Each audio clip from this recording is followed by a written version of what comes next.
And we'll get to the rest of this book, he said, as he accidentally hit the wrong button. I'm a goof.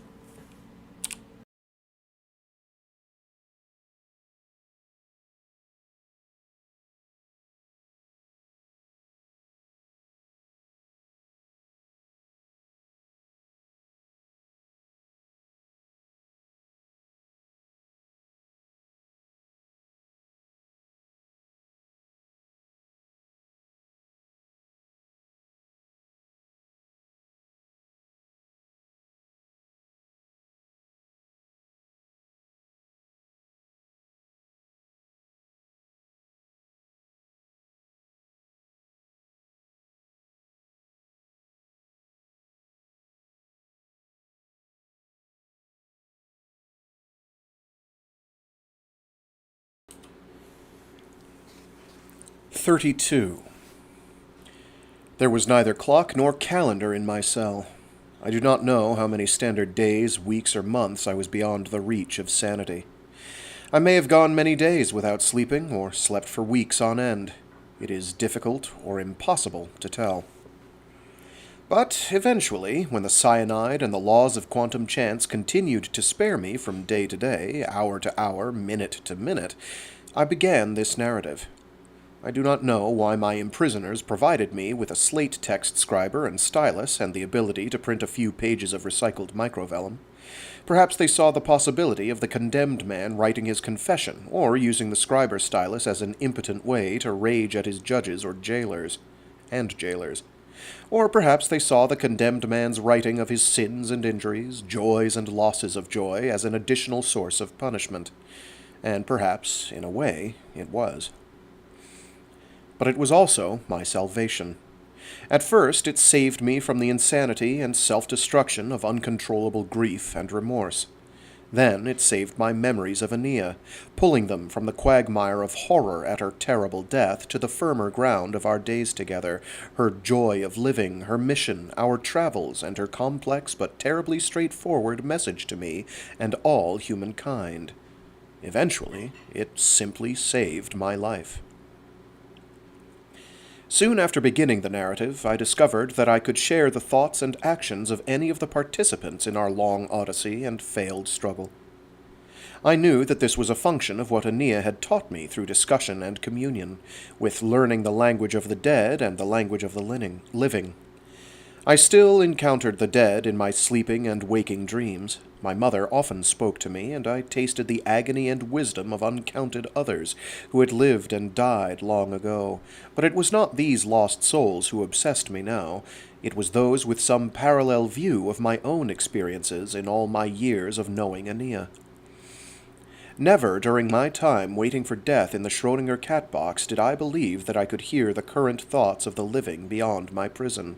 I assumed that the fused energy shell of the orbital egg somehow prevented that, but I soon learned how to shut out the clamor of all those countless older voices resonating in the void which binds and concentrate on the memories of those dead, as well as presumably still living, who had been part of Aenea's story. Thus I entered into at least some of the thoughts and motives of human beings so different from my own way of thinking as to be literally alien creatures. Cardinals Simone Agostino Lordusami and John Domenico Mustafa, Lenar Hoyt in his incarnations as Pope Julius and Pope Urban XVI, mercantilist traders such as Kenzo Isozaki and Anna Pelliconiani, priests and warriors such as Father de Soya, Sergeant Gregorius, Captain Margaret Wu, and Executive Officer Hogan Liebler. Some of the characters in my tale are present in the void which binds, largely as scars, holes, vacancies.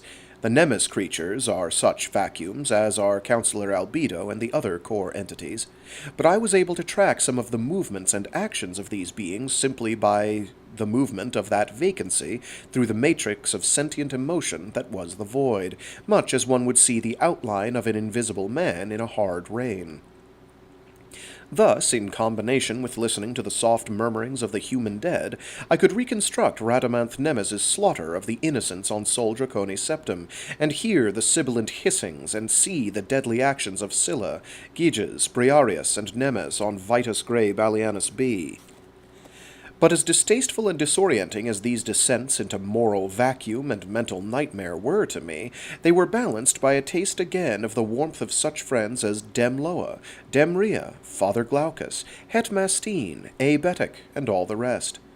Many of these participants in the tale I sought out only through my own memory. Wonderful people such as Lomo Dondrub, last seen flying off on his wings of pure light in his gallant and hopeless battle against the Pax warships, and Rachel, living the second of several lives she was destined to fill with adventure, and the regal Dorje Famo and the wise young Dalai Lama. In this way, I was using the void which binds to hear my own voice, to clarify memory beyond the ability and clarity of memory, and in that sense I often saw myself as a minor character in my own tale, a not too intelligent follower, usually reacting rather than leading, often failing to ask questions when he should, or accepting answers all too inadequate. But I also saw the lumbering Rise of Endymion of the tale as a man discovering love with a person he had waited for all his life, and in that sense his willingness to follow without question was often balanced by his willingness to give his life in an instant for his dear friend. Although I know without doubt that Aenea is dead, I never sought her voice among the chorus of those speaking the language of the dead. Rather, I felt her presence throughout the void which binds, felt her touch in the minds and hearts of all the good people who wandered through our odyssey or had their lives changed forever in our long struggle with the Pax. As I learned to dim insensate clamor and pick out specific voices among the chorus of the dead, I realized that I often visualized these human resonances in the void as stars, some dim but visible when one knew where to look, others blazing like supernovas, still others existing in binary combinations with other former living souls, or set forever in a constellation of love and relationship with specific individuals, others, like Mustafa and Lord Dusamy and Hoyt, all but burned out and imploded by the terrible gravity of their ambition or greed or lust for power, their human radiance all but lost as they collapsed into black holes of the spirit. But Aenea was not one of these stars. She was like the sunlight that had surrounded us during a walk on a warming spring day in the meadows above Taliesin West, constant, diffuse, flowing from a single source but warming everything and everyone around us, a source of life and energy. And as when winter comes or night falls, the absence of that sunlight brings the cold and darkness, and we wait for spring and morning. But I knew that there would be no morning for Aenea now, no resurrection for her and our love affair. The great power of her message is that the Pax version of resurrection was a lie, as sterile as the required birth control injections administered by the Pax. In a finite universe of would-be immortals, there is almost no room for children. The Pax universe was ordered and static, unchanging and sterile. Children bring chaos and clutter and an infinite potential for the future that was anathema to the Pax. As I thought of this and pondered Aenea's last gift to me, the antidote to the Pax birth control implant within me, I wondered if it had been a primarily metaphorical gesture. I hoped that Aenea had not been suggesting that I use it literally, that I find another love, a wife, have children with someone else. In one of our many conversations, she and I had discussed that once. I remember it was while sitting in the vestibule of her shelter near Taliesin, as the evening wind blew the scent of yucca and primrose to us, that strange elasticity of the human heart in finding new relationships, new people to share one's life with, new potentials. But I hope that Aenea's gift of fertility in that last few minutes we were together in St. Peter's Basilica was a metaphor for the wider gift she had already given humanity. The option for chaos and clutter and wonderful, unseen options. If it was a literal gift, a suggestion that I find a new love, have children with someone else, then Aenea had not known me at all. In my writing of this narrative, I had seen all too well through the eyes of too many others that Rise Endymion was a likable enough fellow, trustworthy, awkwardly valiant on occasion, but not known for his insight or intelligence. But I was smart enough and insightful enough, at least into my own soul, to know for certain that this one love had been enough for my lifetime, and while I grew to realize, as the days and weeks and then, almost certainly, months passed in my death cell with no arrival of death, that if I somehow miraculously returned to the universe of the living, I would seek out joy and laughter and friendship again, but not a pale shadow of the love I had felt. Not children. No. For a few wonderful days, while writing the text, I convinced myself that Aenea had returned from the dead, that some sort of miracle had been possible. I had just reached the part of my narrative where we had reached old Earth, passing through the Farcaster on God's Grove after the terrible encounter with the first Nemesis thing, and had finished that section with a description of our arrival at Taliesin West. The night after finishing that first chunk of our story, I dreamed that Aenea had come to me there, in the Schrödinger death cell, had called my name in the dark, touched my cheek, and whispered to me, "We're leaving here, Rawle, my darling. Not soon, but as soon as you finish your tale. As soon as you remember it all, and understand it all." When I awoke, I had found that the stylus scriber had been activated, and on its pages, in Aenea's distinctive handwriting, was a long note from her, including some excerpts from her father's poetry.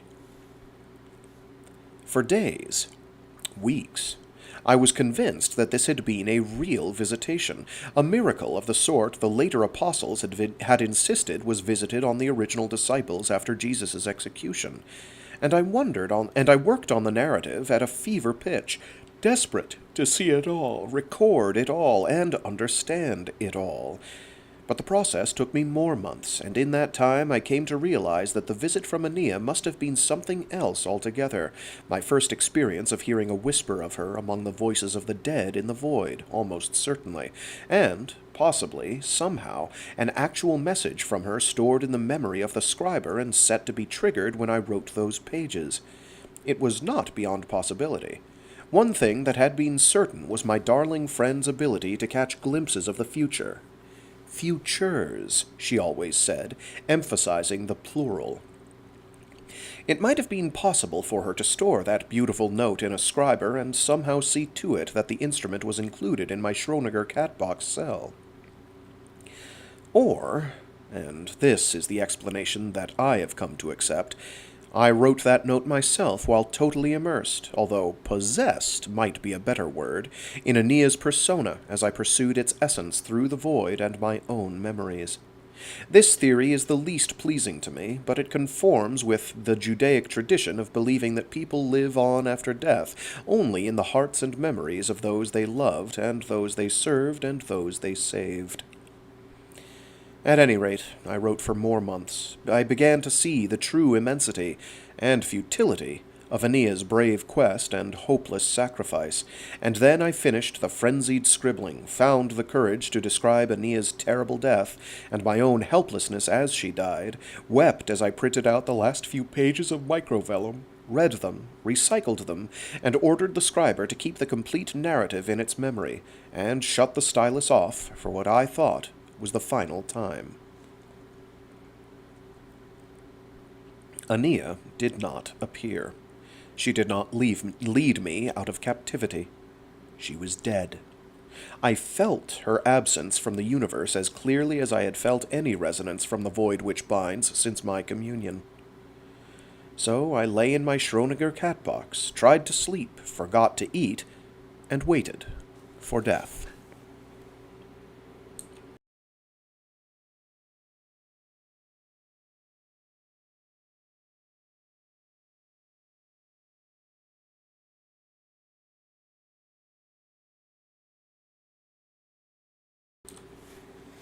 Some of my explorations among the voices of the dead had led to revelations that had no direct relevance to my narrative.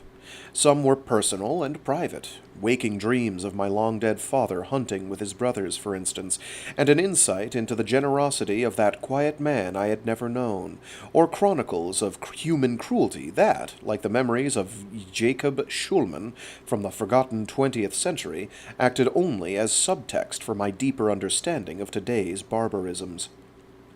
But other voices... So I had finished with the narrative of my life with Aenea and was waiting to die, spending longer and longer sleep periods, hoping that the decisive quantum event would occur while I was asleep, aware of the text in the memory of my scriber and wondering vaguely if anyone would ever figure out a way through the fixed-to-explode-if-tempered-with shell of my Schrödinger box and find my narrative someday, perhaps centuries hence, when I fell asleep again and had this dream. I knew at once that this was not a regular dream, that wave-front dance of possibilities, but was a call from one of the voices of the dead. In my dream, the hegemony consul was playing the Steinway on the balcony of his ebony spaceship, that spaceship that I knew so well, while great green saurian things surged and bellowed in the nearby swamps. He was playing Schubert. I did not recognize the world beyond the balcony, but it was a place of huge, primitive plants, towering storm clouds, and frightening animal roars. The consul was a smaller man than I had always imagined. When he was finished with the piece, he sat quietly for a moment in the twilight until the ship spoke in a voice I did not recognize, a smarter, more human voice. "Very nice," said the ship. "Very nice indeed." "Thank you, John," said the consul, rising from the bench and bringing the balcony into the ship with him. It was beginning to rain. "Do you still insist on going hunting in the morning?" asked the disembodied voice that was not the ship's as I knew it. "Yes," said the consul. "It is something I do here upon occasion." "Do you like the taste of dinosaur meat?" asked the ship's AI. "Not at all," said the consul. "Almost inedible. It is the hunt I enjoy." "You mean the risk?" said the ship. "That too," the consul chuckled, "although I do take care." "But what if you don't come back from your hunt tomorrow?" asked the ship. His voice was of a young man with an old-earth British accent. The consul shrugged. "We've spent, more than 6 years exploring the old hegemony worlds. We know the pattern. Chaos, civil war, starvation, fragmentation. We've seen the fruit of the fall of the Farcaster system." "Do you think that Gladstone was wrong in ordering the attack?" asked the ship softly. The consul had poured himself a brandy at the sideboard and now carried it to the chess table set near the bookcase. He took a seat and looked at the game pieces already engaged in battle on the board in front of him. "Not at all," he said. "She did the right thing, but the result is sad. It will be decades, perhaps centuries, before the web begins to weave itself together in a new form." He had been warming the brandy and sloshing it gently as he spoke. Now he inhaled it and sipped. Looking up, the consul said, "Would you like to join me for the completion of our game, John?" The hollow of a young man appeared in the seat opposite. He was a striking young man with clear, hazel-colored eyes, low brow, hollow cheeks, a compact nose and stubborn jaw, and a wide mouth that suggested both a calm masculinity and a hint of pugnaciousness. The young man was dressed in a loose blouse and high-cut breeches. His hair was auburn-colored, thick, and very curly. The consul knew that his guest had once been described as having a brisk, winning face, and he put that down to the easy mobility of expression that came with the young man's great intelligence and vitality. "Your move," said John. The consul studied his options for several moments and then moved a bishop. John responded at once, pointing to a pawn that the consul obediently moved one rank forward for him. The young man looked up with sincere curiosity in his eyes. "What if you don't come back from the hunt tomorrow?" he said softly. Startled out of his reverie, the consul smiled. "Then the ship is yours, which it obviously is anyway." He moved his bishop back. "What will you do, John, if this should be the end of our travels together?" John gestured to have his rook moved forward at the same lightning speed with which he replied. "Take it back to Hyperion," he said. "Program it to return to Braun, if all is well, or possibly to Martin Silenus, if the old man is still alive and working on his cantos." "Program it?" said the consul, frowning at the board. "You mean you'd leave the ship's AI?" He moved his bishop diagonally another square. "Yes," said John, pointing to have his pawn advanced again. "I will do that in the next few days at any rate." His frown deepening, the consul looked at the board, then at the hologram across from him, then at the board again. "Where will you go?" he said, and moved his queen to protect his king. "Back into the core," said John, moving the rook 2 spaces. "To confront your maker again?" asked the consul, attacking again with his bishop. John shook his head. His bearing was very upright, and he had the habit of clearing his forehead of curls with an elegant backward toss of his head. "No," he said softly, "to start raising hell with the core entities. To accelerate their endless civil wars and internecine rivalries. To be what my template had been to the poetic community. An irritant." He pointed to where he wanted his remaining knight moved. The consul considered that move, found it not a threat, and frowned at his own bishop. "For what reason?" he said at last. John smiled again and pointed to the square where his rook should next appear. "My daughter will need their help in a few years," he said. He chuckled. "Well, in 270-some years, actually. Checkmate." "What?" said the consul, startled, and studied the board. "It can't be." John waited. "Damn," said the hegemony consul at last, tipping over his king. "God damn and spit and hell." "Yes," said John, extending his hand. "Thank you again for a pleasant game, and I do hope that tomorrow's hunt turns out more agreeably for you." "Damn," said the consul, and, without thinking, attempted to shake the hologram's thin-fingered hand. For the 100th time, his solid fingers went through the other's insubstantial palm. "Damn," he said again.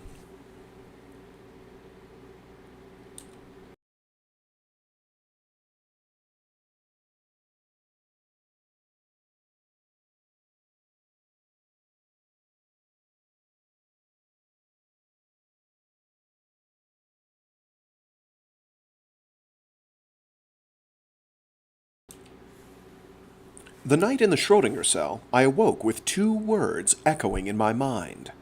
"The child!" The knowledge that Aenea had been married before our relationship had become a full-fledged love affair, the knowledge that she had given birth to a child, had burned in my soul and gut like a painful ember. But except for my almost obsessive curiosity about who and why, curiosity unsatisfied by my questioning of Abetic, Rachel, and the others who had seen her leave during her odyssey with them, but who had no idea themselves where she had gone or with whom, I had not considered the reality of that child alive somewhere in the same universe that I inhabited. Her child. The thought made me want to weep for several reasons. "The child is nowhere I can find it now," Aenea had said. Where might that child be now? How old? I sat on my bunk in the Schrödinger cat box and pondered this. Aenea had just turned 23 standard years old when she died. Correction, when she had been brutally murdered by the Corps and its Pax puppets. She had disappeared from sight for the 1 year, 11 months, 1 week, and 6 hours when she had just turned 20 years old. That would make the infant about 3 standard years old, plus the time I had spent in the Schrödinger execution egg. 8 months? 10? I simply did not know, but if the child were still alive, he or she... My God, I had never asked Aenea whether her baby had been a boy or a girl, and she had not mentioned it the one time she had discussed the matter with me. I had been so involved with my own hurt and childish sense of injustice that I had not thought to ask her. What an idiot I had been. The child, Aenea's son or Aenea's daughter, would now be about 4 standard years old. Walking, certainly. Talking, yes. My God, I realized, her child would be a rational human being at this point, talking, asking questions. A lot of questions, if my few experiences with young children were any indication. Learning to hike and fish and to love nature. I had never asked Aenea her child's name. My eyes burned and my throat closed with the painful recognition of this fact. Again, she had shown no inclination to talk about that period in her life, and I had not asked, telling myself in the weeks we had had together afterward that I did not want to upset her with questions or probings that would make her feel guilty and make me feel murderous. But Aenea had shown no guilt when she had briefly told me about her marriage and child. To be honest, that is part of the reason I'd felt so furious and helpless at the knowledge. But somehow, incredibly, it had not stopped us from being lovers. How had it been phrased on the note I had found on my stylus screen months ago, the note I was sure was from Aenea? Lovers of whom the poets would sing. That was it. The knowledge of her brief marriage and the child had not stopped us from feeling toward one another like lovers who had never experienced such emotion with another person. And perhaps she had not, I realized. I had always assumed that her marriage was one of sudden passion, almost impulse, but now I looked at it in another way. Who was the father? Aenea's note had said that she loved me backward and forward in time, which is precisely the way I had discovered I felt about her. It was as if I had always loved her, had waited my entire life to discover the reality of that love. What if Aenea's marriage had not been one of love or passion or impulse, but convenience? No, not the right word. Necessity? It had been prophesied that by the Templars, the Ousters, the Shrike Cult, Church of the Final Atonement, and others, that Aenea's mother, Braun Lamia, would bear a child, the one who teaches, Aenea, as it turned out. According to the old poet's Cantos, on the day that the second John Keats Cybrid had died a physical death, and Braun Lamia had fought her way to the Shrike Temple for refuge, the Shrike cultists had chanted, "Blessed be the mother of our salvation! Blessed be the instrument of our atonement!" The salvation being Aenea herself. What if Aenea had been destined to have a child to continue this line of prophets, of messiahs? I had not heard any of these prophecies of another in Aenea's line, but there was one thing I had discovered beyond argument during my months of writing Aenea's life. During my months writing of Aenea's life. Rise of Endymion was slow and thick-witted, usually the last to understand anything. Perhaps there had been as many prophecies of another one who teaches as there had been preceding Aenea herself. Or perhaps this child would have completely different powers and insights that the universe and humanity had been awaiting. Obviously, I would not be the father of such a second Messiah. The union of a second John Keats Cybrid and Braun Lamia had been, by Aenea's own accounts, the great reconciliation between the best elements of the TechnoCore and humanity itself. It had taken the abilities and perceptions of both AIs and human beings to create the hybrid ability to see directly into the void which binds, for humanity finally to learn the language of the dead and of the living. Empathy was another name for that ability, and Aenea had been the child of empathy, if any title suited her. Who could the father of her child be? The answer struck me like a thunderbolt. For a second there in the Schrödinger cat box, I was so shaken by the logic of it that I was sure that the particle detector, clicking away periodically in the frozen energy wall of my prison, had detected the emitted particle at exactly the right time, and the cyanide had been released. What irony to figure things out and to die in the same moment. But it was not poison in the air, only the growing strength of my certainty on this matter, and the even stronger impulse to some action. There was one other player in the cosmic chess game Aenea and the others had been playing for 300 standard years now, that near-mythical observer from the alien sentient races whom Aenea had mentioned briefly in several different contexts. The lions and tigers and bears, the beings so powerful that they could kidnap old Earth to the lesser Magellanic Cloud rather than watch it be destroyed, had, according to Aenea, sent among us one or more observers over the past few centuries, entities who had, according to my interpretation of what Aenea had said, taken on human form and walked among us for all this time. This would have been relatively easy during the Pax era with the virtual immortality of the cruciform so widespread. And there were others who, like the ancient poet Martin Silenus, had stayed alive through a combination of World Web era medicine, Poulsen treatments, and sheer determination. Martin Silenus was old, that was certain, perhaps the oldest human being in the galaxy. But he had not been the observer, that was equally certain.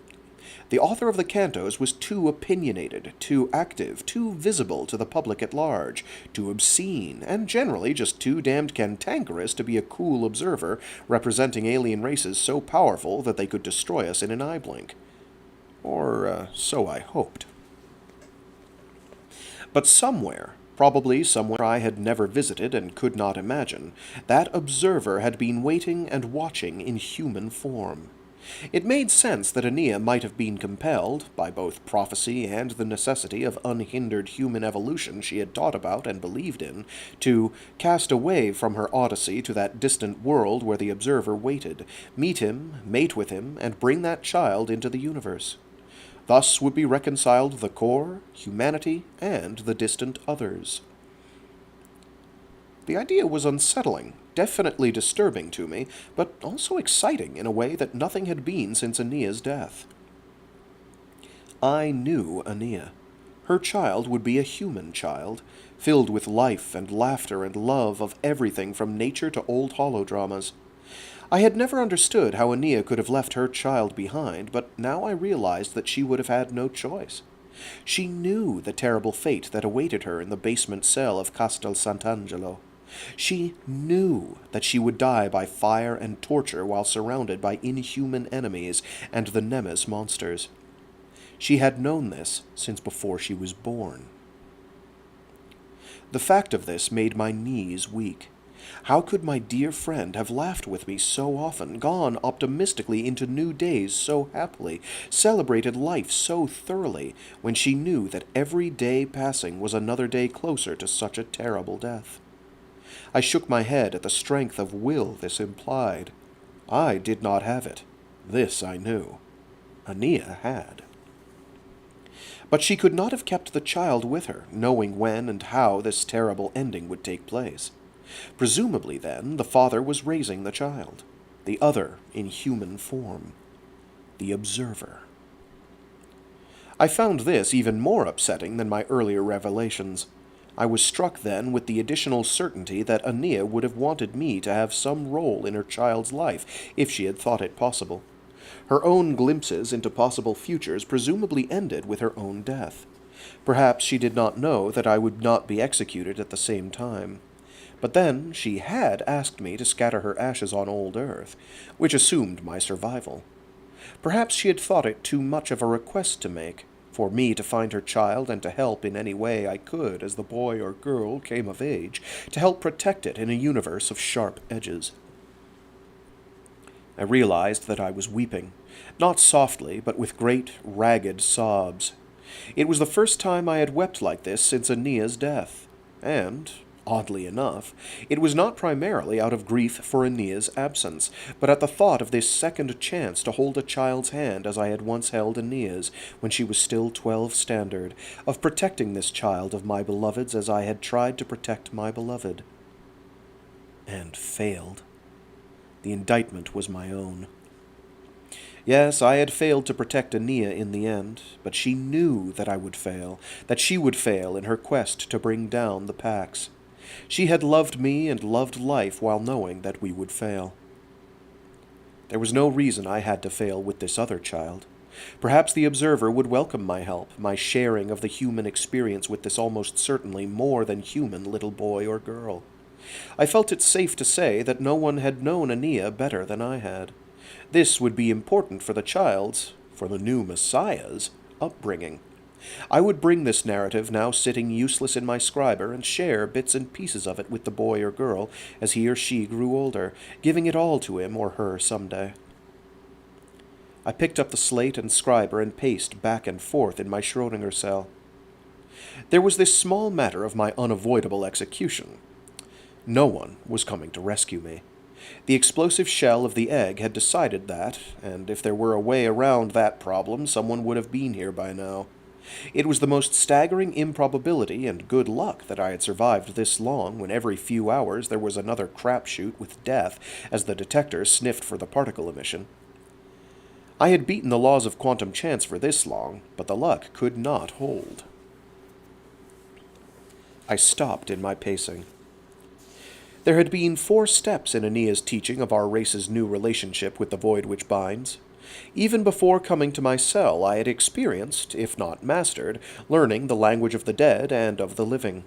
I had shown in my writing of the narrative that I could gain access to the void for at least old memories of those still living, even if the shell somehow interfered with my ability to sense what was happening now with friends such as Father de Soya, or Rachel, or Loma, or Martin Silenus. Or was there interference? Perhaps I had subconsciously refused to try to contact the world of the living, at least for anything beyond memories of Aenea, since I knew that I now inhabited the world of the dead. No longer. I wanted out of here. There were 2 other steps that Aenea had mentioned in her teachings but never fully explained: hearing the music of the spheres and taking the first step. I now understood both these concepts. Without seeing Aenea cast, and without that great rush of gestalt understanding that had come with the terrible sharing of her death, I would not have understood. But I did now. I had thought of hearing the music of the spheres as a sort of paranormal radio telescope trick, actually hearing the pop and crack and whistle of the stars as radio telescopes had for 11 centuries or more. But that had not been what Aenea had meant at all, I realized. It was not the stars she was listening to and for, but the resonance of those people, human and otherwise, who dwelt among and around those stars. She had been using the void as a sort of directional beacon before farcasting herself. Much of her personal casting had not made sense to me. The core-controlled Farcaster doors had been rough holes torn through the void, and thus through space-time, held open by portals that were like crude clamps, holding open the raw edges of a wound in the old days of scalpel surgery. Aenea's Farcasting, I now understood, was an infinitely more graceful device. I had wondered, in the busy time when Aenea and I were freecasting down to planet surfaces and from star system to star system in the Yggdrasil, how she had avoided having us blink into existence inside a hill or 50 meters above the surface, or the tree ship inside a star. It seemed to me that blind freecasting, like unplanned Hawking drive jumps, would be haphazard and disastrous. But we had always emerged exactly where we had to be when Aenea cast us. Now I saw why. Aenea heard the music of the spheres. She resonated with the void which binds, which resonates in turn to sentient life and thought, and then she used the almost illimitable energy of the void to take the first step. To travel via the void to where those voices waited. Aenea had once said that the void tapped into the energy of quasars, of the exploding centers of galaxies, of black holes and black matter. Enough, perhaps, to move a few organic life forms through space-time and deposit them in the proper place. Love was the prime mover in the universe, Aenea had once said to me. She had joked about being the Newton who someday explained the basic physics of that largely untapped energy source. She had not lived to do so.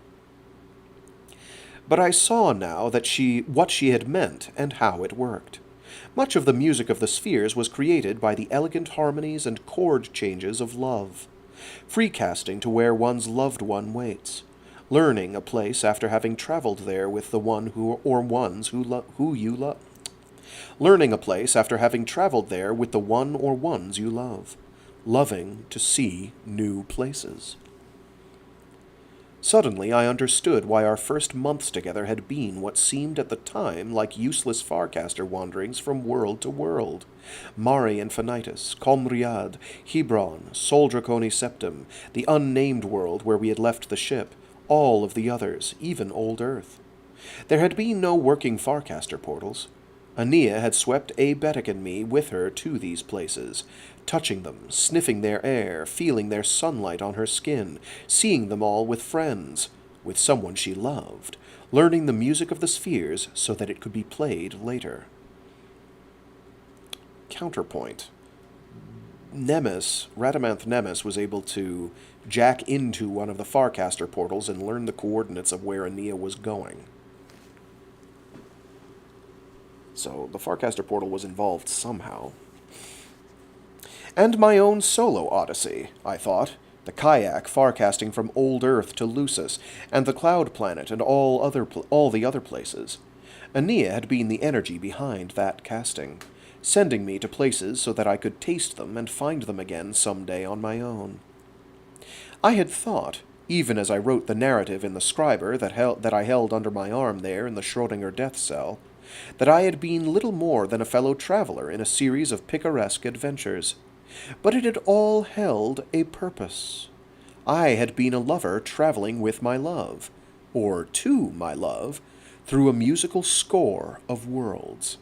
A score that I had to learn by heart so that I could play it again someday.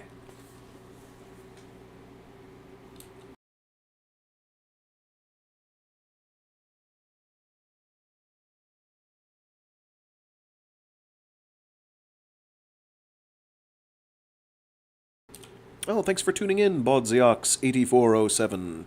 No worries, that's why they're all uploaded. I'll get the playlist updated this evening. So it should be easier for you to do. I closed my eyes in the Schrödinger cat box and concentrated, then went beyond concentration to the empty mind state I had learned in meditation on Tien Shan. Every world had its purpose. Every minute had its purpose. In that unhurried emptiness, I opened myself to the void which binds and the universe to which it resonated. I could not do this, I realized, without communion with Aenea's blood, without the nanotech-tailored organisms that now dwelt in my cells and would dwell in my children's cells. No, I thought at once, not my children, but in the cells of those in the human race who escape the cruciform, in their children's cells. I could not do this without having learned from Aenea. I could not have heard the voices I heard then, greater choruses than I had ever heard before, without having honed my own grammar and syntax of the language of the dead and living during the months I worked on the narrative while waiting to die. I could not do this, I realized, if I were immortal. This degree of love of life and of one another is granted, I saw, for once and forever, not to immortals, but to those who live briefly and always under the shadow of death and loss. As I stood there, listening to the swelling chords of the music of the spheres, able now to pick out separate star voices in the chorus, Martin Silenus's, still alive but failing on my homeworld of Hyperion, Theo's on beautiful Maui Covenant, Rachel's on Barnard's world, Colonel Cassad's on Red Mars, Father de Soya's on Pachem, and even the lovely chords of the dead, Demria's on Vitus Grey Balianus B, dear Father Glaucus's on cold Sol Draconi Septim, my mother's voice, again on distant Hyperion.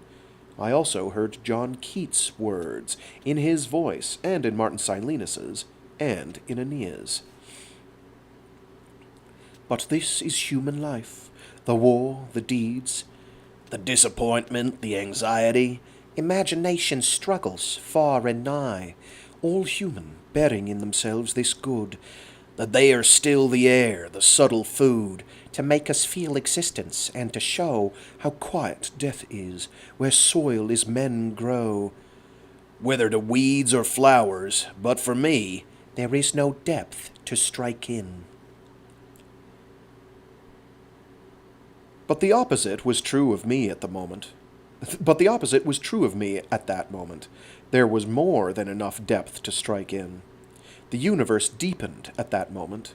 The music of the spheres grew from a mere chorus to a symphony as triumphant as Beethoven's Ninth, and I knew that I would always be able to hear it when I wished or needed to, always be able to use it to take the step I needed to see the one I loved, or, failing that, to step to the place where I had been with the one I loved, or, failing that, find a place to love for its own beauty and richness.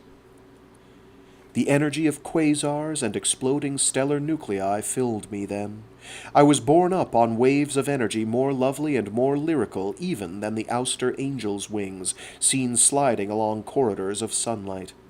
The shell of deadly energy that was my prison and execution cell seemed laughable now, Schrodinger's original joke, a child's jump rope laid around me on the ground as restraining walls. I stepped out of the Schrödinger cat box and out of Armagast system. For a moment, feeling the confines of the Schrödinger prison fall away and behind me forever, existing nowhere and everywhere in space, but remaining physically intact in my body and stylus and scriber, I felt a surge of sheer exhilaration as powerful as the dizzying effect of solo farcasting itself. Free. I was free.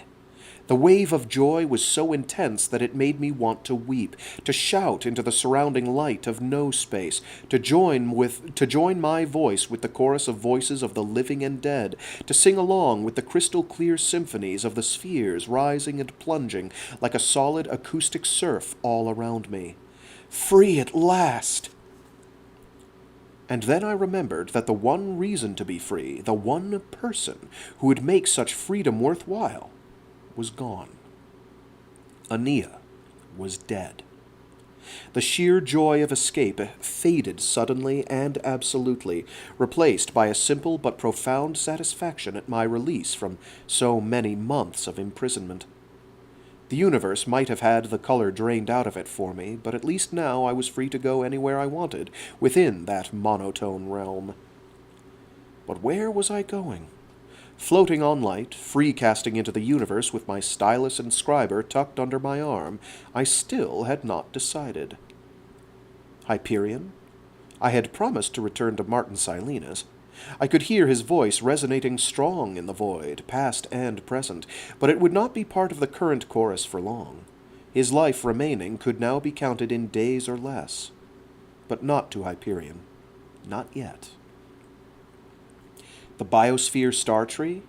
I was shocked to hear that it still existed in some form, although Lomo's voice was absent from the choral symphony there. The place had been important to Aenea and me, and I had to return some day. But not now. Old Earth? Amazingly, I heard the music of that sphere quite clearly, in Aenea's former voice and in mine, in the song of the friends at Taliesin with whom we had tallied there. Distance meant nothing in the void which binds. Time there seasons but does not destroy. But not to old Earth. Not now. I heard scores of possibilities, more scores of voices I wanted to hear in person, people to hug and weep with, but the music I reacted to most strongly now was from the world where Aenea had been tortured and killed. Pacem, home of the church and nest of our enemies.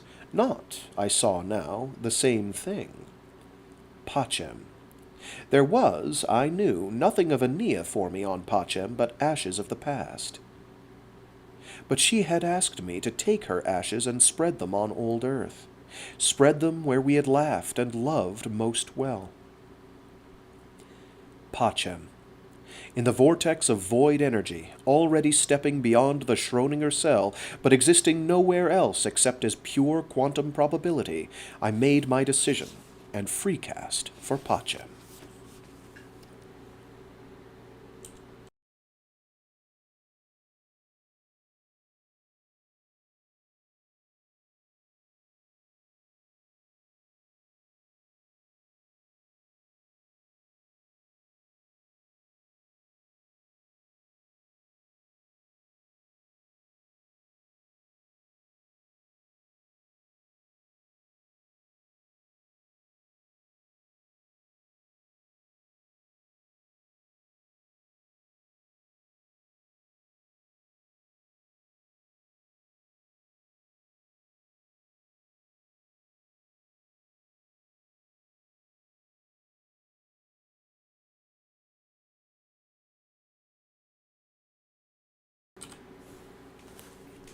33.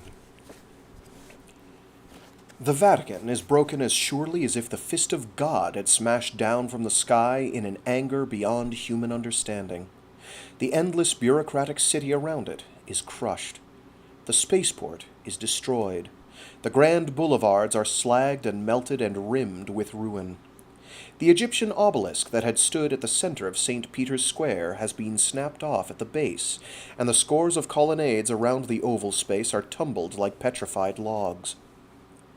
The dome of St. Peter's Basilica is shattered and has fallen through the central loggia and grand façade to lie in pieces on the broken steps. The Vatican wall is tumbled down in 100 places, completely missing for long stretches. The buildings once protected within its medieval confines, the Apostolic Palace, the secret archives, the barracks of the Swiss Guard, St. Mother Teresa's Hospice, the Papal Apartments, the Sistine Chapel, are all exposed and smashed, scorched and tumbled and scattered. Castel Sant'Angelo on this side of the river has been slagged. The towering cylinder, 20 meters of towering stone rising from its huge square base, has been melted to a mound of cooled lava. I see all this while walking along the boulevard of broken slabs on the east side of the river. Ahead of me, the bridge, the Ponte Sant'Angelo, has been cracked into 3 sections and dropped into the river. Into the riverbed, I should say, for it looks as if the new Tiber has been boiled away, leaving glass where the sandy river bottom and riverbanks had been. Someone has rigged a rope suspension bridge across the debris-filled gap between the banks. This is Pacem. I do not doubt it. The thin, cool atmosphere feels and tastes the same as when Father de Soya, Aenea, and I came through here on the day before my dear girl died, although it was raining and gray then, and now the sky is rich with a sunset that manages to make even the broken, fallen-away dome of St. Peter's look beautiful. It is almost overwhelming to be walking free under an open sky after my uncounted months of tight incarceration. I clutch my scriber to me like a shield, like some talisman, like a Bible, and walk the once proud boulevard with shaky legs. For months my mind has been sharing memories of many places and many people, but my own eyes and lungs and legs and skin have forgotten the feeling of real freedom. Even in my sadness there is an exaltation. Freecasting had been superficially the same as when Aenea had freecast us both, but on a deeper level it was profoundly different.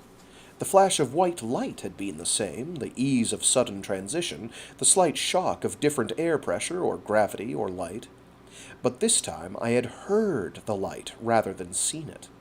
I had been carried up by the music of the stars and their myriad worlds, and chosen the one to which I wanted to step. There had been no effort on my part, no great expenditure of energy, other than the need to focus and to choose carefully. And the music had not faded completely away. I guessed that it never would, but even now played in the background like musicians practicing just beyond the hill for a summer evening's concert. I can see signs of survivors in the city-wide wreckage. In the gold distance, 2 ox carts move along the horizon with human silhouettes walking behind. On this side of the river I can see huts, simple brick homes among the tumbles of old stone, a church, another small church. From somewhere far behind me comes the smell of meat cooking on an open fire, and the unmistakable sound of children laughing. I am just turning toward that smell and sound when a man steps out from behind a mass of debris that may once have been a guard post at the entrance to Castel Sant'Angelo. He is a small man, quick of hand, his face half hidden behind a beard, and his hair combed back to a queue, but his eyes are alert. He carries a solid slug rifle of the sort once used for ceremony by the Swiss Guard. We stare at each other for a moment, the unarmed, weakened man carrying nothing but a scriber, and the sun-bronzed hunter with his ready weapon. And then each recognizes the other. I have never met this man, nor he me, but I have seen him through others' memories via the void which binds, although he was uniformed, armored, and clean-shaven the first time I saw him, naked and in the act of being tortured the last time. I do not know how he recognizes me, but I see that recognition in his eyes an instant before he sets the weapon aside and steps forward to seize my hand and forearm in both his hands. "Rise of Endymion!" he cries. "The day is come! Praise be! Welcome!" The bearded apparition actually hugs me before stepping back to look at me again and grin. "You're Corporal Key," I say stupidly. I remember the eyes most of all, seen from Father de Soya's point of view as he and Key and Sergeant Gregorius and Lancer Rettig chased Aenea and me across this arm of the galaxy for years. "Formerly Corporal Key," says the grinning man, "now just Bassin Key, citizen of New Rome, member of the diocese at St. Anne's, hunter for tomorrow's meal." He shakes his head as he stares at me. "Rise of Endymion! My God! Some thought you'd never escape that cursed Schrödinger cat thing." "You know about the Schrödinger's egg? The Schrödinger egg?" "Of course," says Key. "It was part of the shared moment. Aenea knew when they were taking you. Aenea knew where they were taking you, so we all knew. And we've sensed your presence through the and we've sensed your presence there through the void, of course." I felt suddenly dizzy and a bit sick to my stomach. The light, the air, the great distance to the horizon, that horizon became unstable, as if I were looking at it from aboard a small ship in a rough sea, so I closed my eyes. When I opened them, Key was holding my arm and helping me sit on a large white stone that looked as if it had been blasted from the cathedral far across the glass river. "My God, Roll," he says, "have you just freecast from there? You've been nowhere else?" "Yes," I say. "No." I take 2 slow breaths and say, "What is the shared moment?" I had heard the formal capital letters in his voice. The small man studies me with his bright, intelligent gaze. His voice is soft. "Aenea's shared moment," he says. It is what we all call it, although, of course, it was more than a single moment. All the moments of her torture and death." "You felt that too?" I say. I suddenly feel a fist closing around my heart, although whether the emotion is joy or terrible sadness remains to be discovered. "Everyone felt it," says Key. "Everyone shared it. Everyone, that is, except her torturers." "Everyone else on Pacem?" I ask. "On Pacem," says Key, "on Lucis and Renaissance Vector, on Mars and Comriad and Renaissance Minor and Tau Ceti Center, on Fuji and Ixion and Deneb Dry and Sibiatu's Bitterness, on Barnard's World and Godsgrove and Marian Phanitis, on Sindal Siswang Pana and Patalfa and Groombridge Dyson D." Key pauses and smiles at the sound of his own litany. "On almost every world, Roll, and in places in between. We know that the Star Tree felt the shared moment.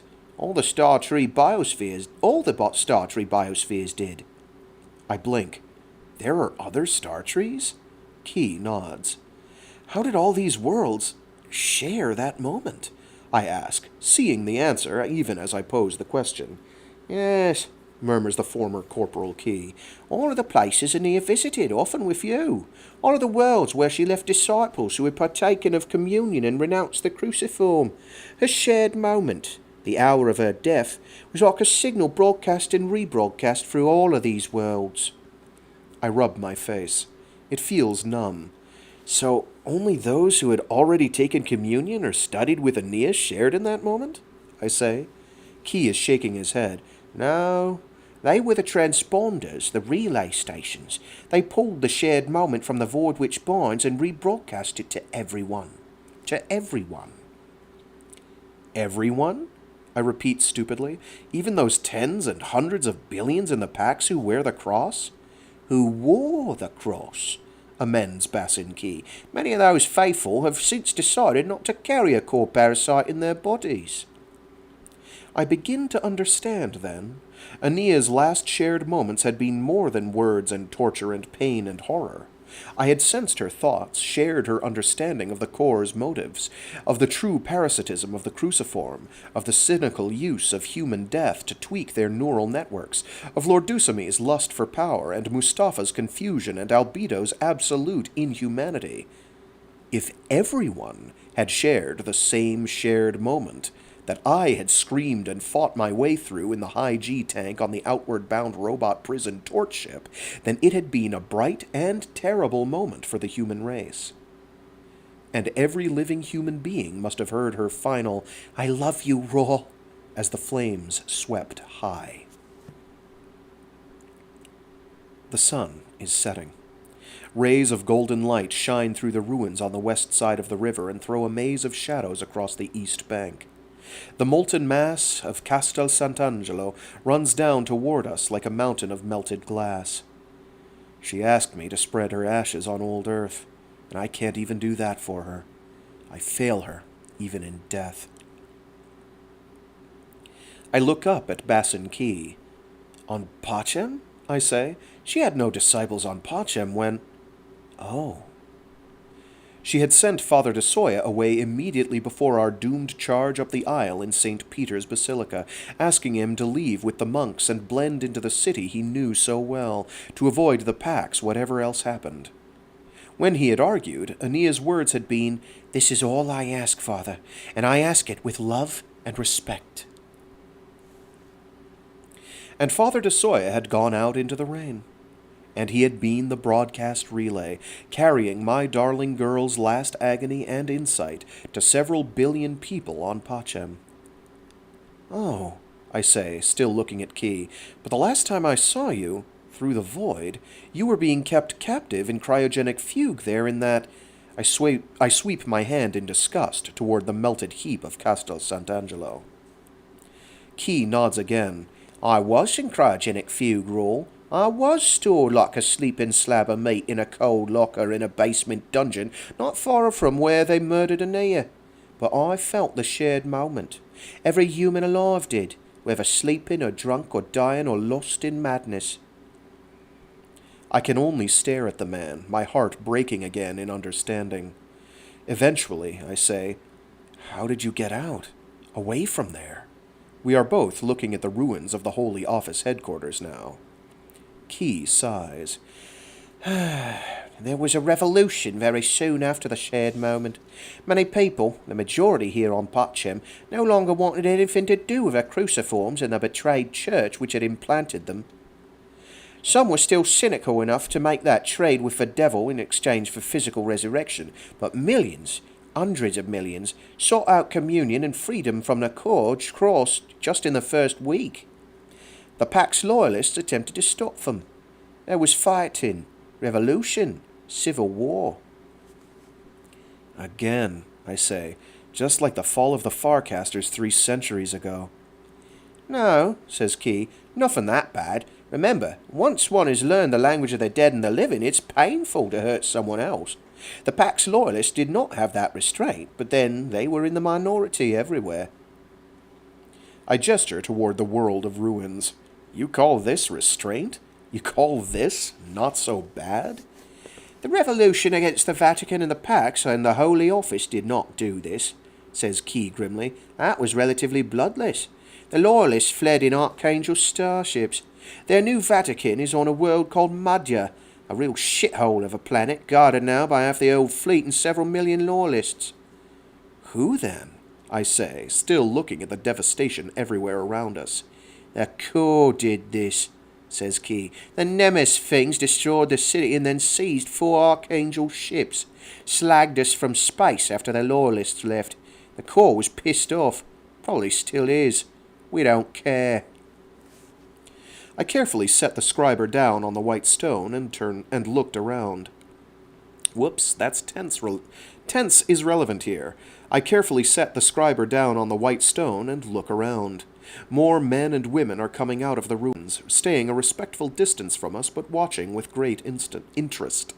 They are dressed in work clothes and hunting garb, but not in bearskins or rags. These are obviously people living in a rough place during a hard time, but not savages.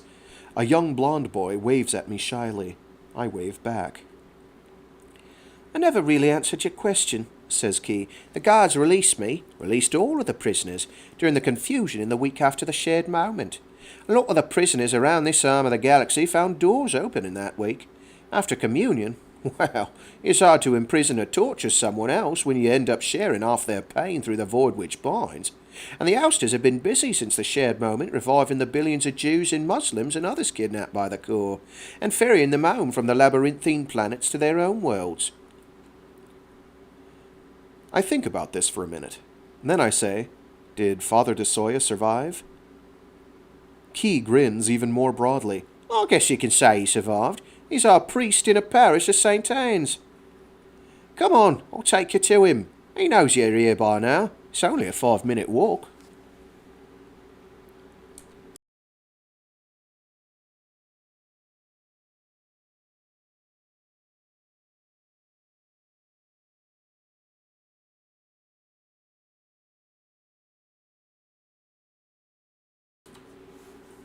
De Soya hugs me so fiercely that my ribs ache for an hour. The priest is wearing a plain black cassock and Roman collar.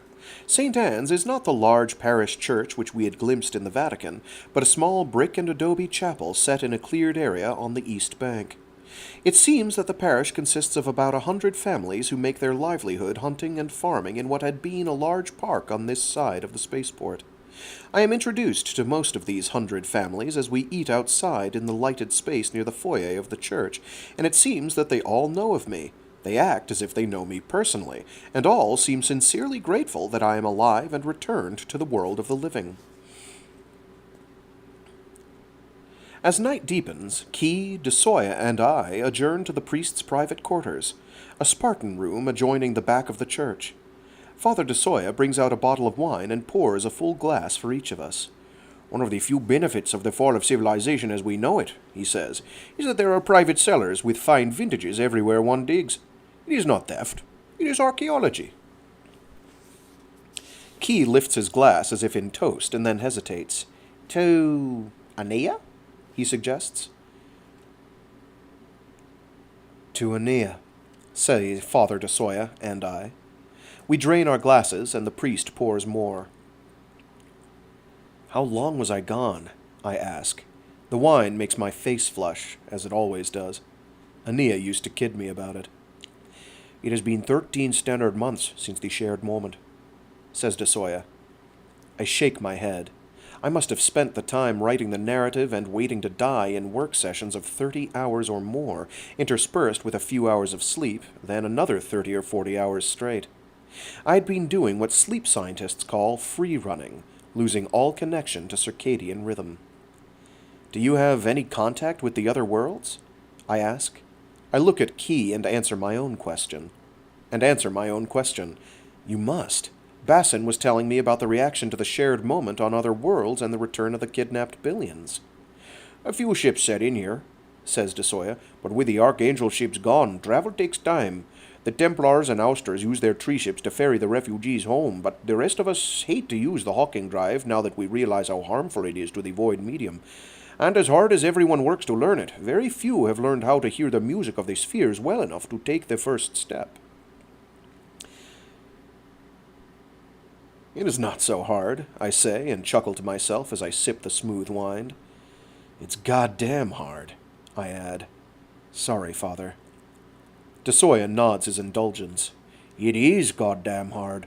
I feel that I've come close 100 times, but always lose the focus at the last moment. I look at the little priest.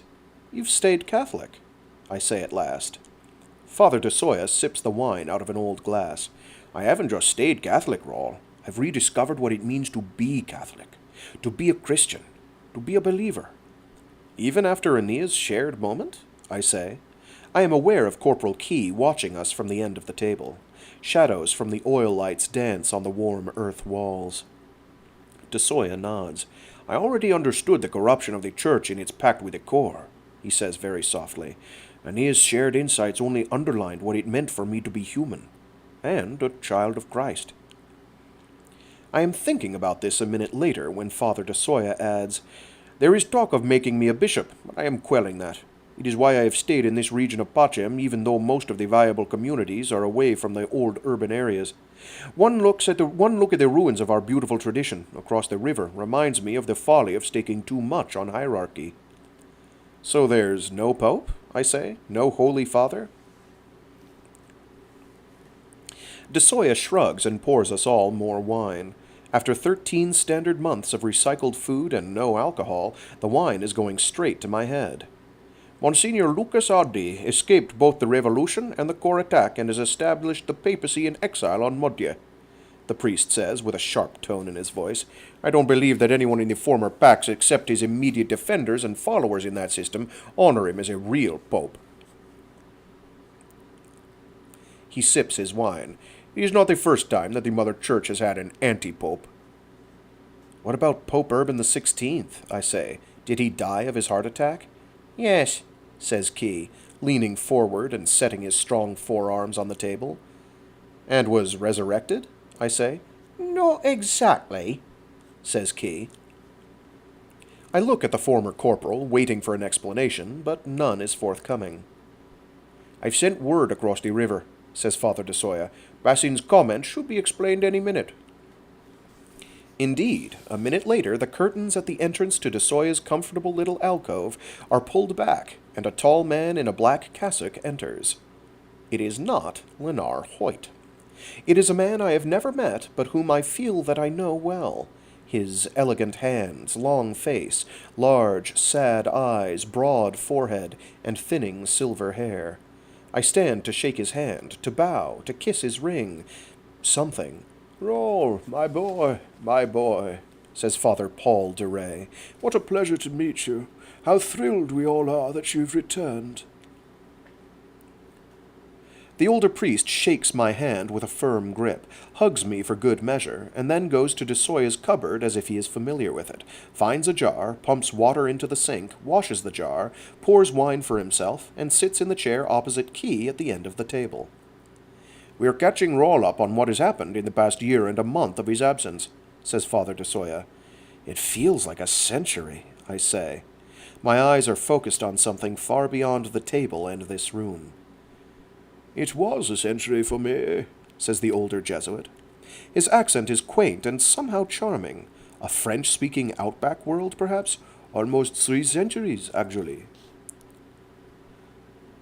I saw what they did to you when you were resurrected, I say, with the brazenness of the wine in me. Lord Dusamy and Albedo murdered you so that Hoyt would be reborn again from your shared cruciforms. Father de Rey has not actually tasted his wine, but he stares down into the glass as if waiting for it to transubstantiate. Dime and dime again, he says in a tone that seems more wistful than anything else. It is a strange life, being born just to be murdered. Aenea would agree, I say, knowing that these men are friends and good men, but not feeling especially friendly to the Church in general. Yes, says Paul de Rey and holds up his glass in a silent toast. He drinks. Bassin Key fills the vacuum of silence. Most of the faithful, left on Patcham, would have Father de Rey as our true pope. I look at the elderly Jesuit. I have been through enough that it does not make me all tingly to be in the presence of a legend, someone who was central to the Cantos. As is always the case when you are with the actual human being behind the celebrity or legend, there is something human about the man or woman that makes things less than myth. In this case, it is the soft tufts of gray hair growing in the priest's large ears. Teilhard II? I say, remembering that the man had reportedly been a fine pope as Teilhard the First 279 years ago, for a short period before he was murdered for the first time. De Rey accepts more wine from Father DeSoya and shakes his head. I can see that the sadness behind those large eyes is the same as DeSoya's, earned and heartfelt, not assumed for character effect. No more papacy for me, he says. I will spend the rest of my years attempting to learn from Aenea's teachings, listening very hard for the voices of the dead and the living, while reacquainting myself with our Lord's lessons on humility. For years I played the archaeologist and intellectual. It is time to rediscover myself as a simple parish priest. Amen, says DeSoya, and hunts in his cupboard for another bottle. The former pack starship captain sounds a bit drunk. You don't wear the cruciform any longer? I say, addressing myself to all three men while looking at de Rey.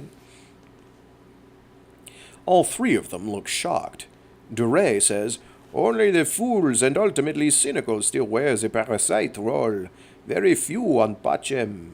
Very few on all the worlds where Aenea's shared moment was heard. He touches his thin chest as if remembering. It was not a choice for me, actually. I was reborn in one of the Vatican resurrection crashes at the height of the fighting. I waited for Lord Dusamy and Albedo to visit me as always, to murder me as always. Instead, this man... He extends his long fingers toward Key, who bows slightly and pours himself a bit more wine. This man, continues the former Pope Teilhard, came crashing in with his rebels, all combat armor and ancient rifles. He brought me a chalice of wine. I knew what it was. I had shared in their shared moment. I stare at the old priest. Even dormant in the bubble memory matrix of the extra cruciform, even while being resurrected? I thought. As if reading my gaze, Father Duray nods. Even there, he says. Looking directly at me, he says, What will you do now, Rise of Endymion? I hesitate only a second. I came to Pachem to find Aenea's ashes. She once asked, We know, my son, says Father de Soya quietly. Anyway, I go on when I can. There's no chance of that in what's left of Castel Sant'Angelo, so I'll continue with my other priority. Which is? Says Father de Rey with infinite gentleness. Suddenly, in this dim room with the rough table and the old wine and the male smell of clean sweat all around, I can see in the old Jesuit the powerful reality behind Uncle Martin's mythic cantos. I realize without doubt that this was indeed the man of faith who had crucified himself not once, but repeated times on the lightning-filled Tesla tree rather than submit to the false cross of the cruciform. This was a true defender of the faith. This was a man whom Aenea would have loved to have met and talked with and debated with. At that moment I feel her loss with such renewed pain that I have to look down into my wine to hide my eyes from Duray and the others. Aenea once told me that she had given birth to a child, I managed to say, and then stop. I cannot remember if this fact had been in the gestalt of memories and thoughts that was transmitted in Aenea's shared moment. If so, they know all about this. I glance at them, but both priests and the corporal are waiting politely. They had not known this. I'm going to find that child, I say. Find it and help raise it, if I'm allowed. The priests look at one another in something like wonderment. Key is looking at me. We did not know this, says Federico de Soya. I am amazed. I would have wagered everything I know about human nature to say that you were the only man in her life, the only love. I have never seen two young people so happy. There was someone else, I say, raising my glass almost violently to swig down the last of the wine, only to find the glass empty. I set it carefully on the table. There was someone else, I say again, less miserably and emphatically this time. That's not important. The baby, the child, is important. I want to find it if I can. Do you have any idea where the child is? Says Key. I sigh and shake my head. None. But I'll cast to every world in the old Pax and Outback, to every world in the galaxy if I have to. Beyond the galaxy. I stop. I am drunk, and this is too important to talk about when drunk. Anyway, that's where I'll be going in a few minutes. Father de Soya shakes his head. You're exhausted, Roll. Spend the night here. Basson has an extra cot in his house next door. We will all sleep tonight and see you off in the morning. Have to go now, I say, and start to rise, to show them my ability to think straight and act decisively. The room tilts as if the ground has subsided suddenly on the south side of Father de Soya's little house. I grab the table for support, almost miss it, and hang on. Perhaps the morning would be best, says Father de Rey, standing and putting a strong hand on my shoulder. Yes, I say, standing again and finding the ground tremors subsiding slightly. Tomorrow's better. I shake all their hands again. Twice. I am desperately close to crying again, not from grief this time, although the grief is there, always in the background like the symphony of the spheres, but out of sheer relief at their company. I have been alone for so long now. Come, friend, says former Corporal Bassin Key of the Pax Marines and the Corps Helvetica, putting his hand on my other shoulder, and walking with the former Pope Teilhard and me to his little room, where I collapse into one of the two cots there. I am drifting away when I feel someone pulling off my boots. I think it is the former Pope.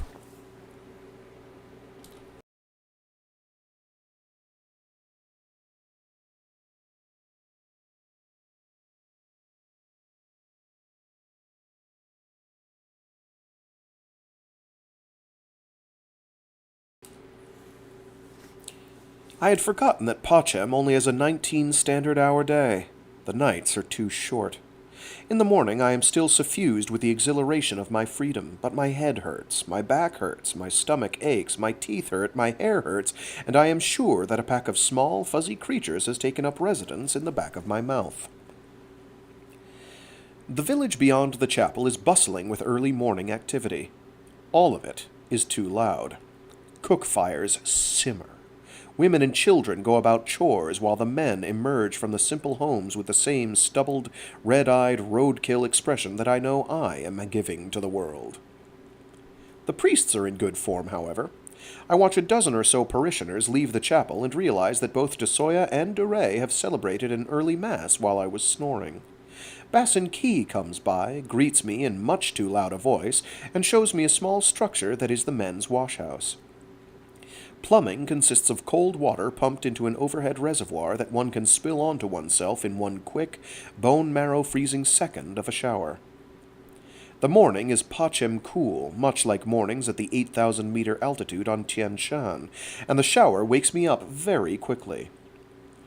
Key has brought clean new clothes for me, softened corduroy work trousers, a finely spun blue wool shirt, a thick belt, and sturdy shoes that are infinitely more comfortable than the boots I've been stubbornly wearing.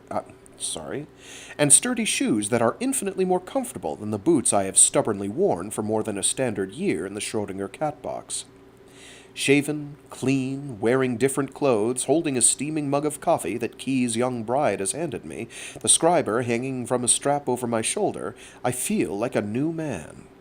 My first thought at this swell of well-being is, Aenea would love this fresh morning, and the clouds obscure the sunlight for me again. Fathers DeRay and DeSoya join me on a large rock overlooking the absent river. The rubble of the Vatican looks like a ruin from ancient days. I see the windshields of moving ground cars glinting in the sharp morning light, and catch a glimpse of the occasional EMV flying high above the wrecked city, and realize again that this is not another fall. Even Pachem has not been dropped back into barbarism. Key had explained that the morning coffee had been shipped in by transport from the largely untouched agricultural cities in the west. The Vatican and the ruins of the administrative cities here are more of a localized disaster area, rather like survivors choosing to rebuild in the wake of a regional earthquake or hurricane. Key joins us again with several warm breakfast rolls, and the four of us eat in agreeable silence, occasionally brushing crumbs away and sipping our coffee as the sun rises higher behind us, catching the many columns of smoke from campfires and cook stoves. I'm trying to understand this new way of looking at things, I say at last. You're isolated here on Pachem compared to the days of the Pax Empire, but you're still aware of what's going on elsewhere, on other worlds. Father DeSoya nods. Just as you can touch the void to listen to the language of the living, so can we reach out to those whom we know and care for. For instance, this morning I touched the thoughts of Sergeant Gregorius on Mare Infinitus. I had also heard Gregorius's distinctive thoughts while listening to the music of the spheres before freecasting, but I say, is he well? He is well. He is well, says DeSoya. The poachers and smugglers and deep-sea rebels on that world quickly isolated the few Pax loyalists, although the fighting between various Pax outposts did much damage to many of the civilian platforms. Gregorius has become sort of a local mayor or governor for the mid-littoral region. Quite in opposition to his wishes, I might add. The sergeant was never interested in command. He would have been an officer many years ago if he had been. Speaking of command, I say, who's in charge of all this? I gesture at the ruins, the distant highway with its moving vehicles, the EMV transport coming in toward the east bank. Actually, the entire Pacem system is under the temporary governorship of a former Pax Mercantilis CEO named Kenzo Isozaki, says Father Desoya. His headquarters is in the ruins of the old Taurus Mercantilis, but he visits the planet frequently. I show my surprise at this. Isozaki? I say. The last I saw of him in preparing my narrative, he was involved in the attack on the Star Tree biosphere. He was, agrees Desoya, but that attack was still underway when the shared moment occurred. There was much confusion. Elements of the Pax fleet rallied to Lord Dusami and his ilk, while other elements, some led by Kenzo Isozaki, who held the title of Commander of the Order of the Knights of Jerusalem, fought to stop the carnage. The Loyalists kept most of the Archangel starships, since they could not be used without resurrection. Isozaki brought more than 100 of the older Hawking Drive starships back to Pacem system and drove off the last of the core attackers. Is he a dictator? I ask, not caring too much if he is. It is not my problem. Not at all, says Key. Isozaki is running things temporarily with the help of elected governing councils from each of the Pacem cantons. He is excellent at arranging logistics, which we need. In the meantime, the local areas are running things fairly well. It's the first time there has ever been a real democracy in this system. It's sloppy, but it works. I think that Isozaki is helping to shape a sort of capitalist with a conscience trading system for the days when we begin moving freely through old Pax space. By freecasting? I say. All three of the men nod. I shake my head again. It is hard to imagine the near future. Billions, hundreds of billions, of people free to move from world to world without spacecraft or farcaster. Hundreds of billions able to contact each other by touching the void with their hearts and minds. It will be like the height of the hegemony world web days without the core facade of farcaster portals and fatline transmitters. No, I realize at once, it will not be like the hegemony days at all. It will be something completely different. Something unprecedented in human experience. Aenea has changed everything forever. Are you leaving today, Rol? Asks Father Duray in his soft French accent. As soon as I finish this fine coffee. The sun is growing warm on my bare arms and neck. Where will you go? Asks Father Desoya. I start to answer and then stop. I realize that I have no idea. Where do I look for Aenea's child? What if the observer has taken the boy or girl to some distant system that I cannot reach by casting? What if they have returned to old Earth? Can I actually freecast 160,000 light years?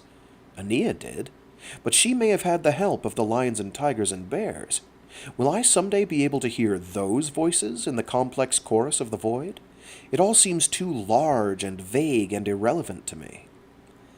I don't know where I'm going, I hear myself saying in the voice of a lost boy. I was going to old Earth because of Aenea's wish that her ashes, but... Embarrassed at showing emotion again, I wave at the mountain of melted stone that had been Castel Sant'Angelo.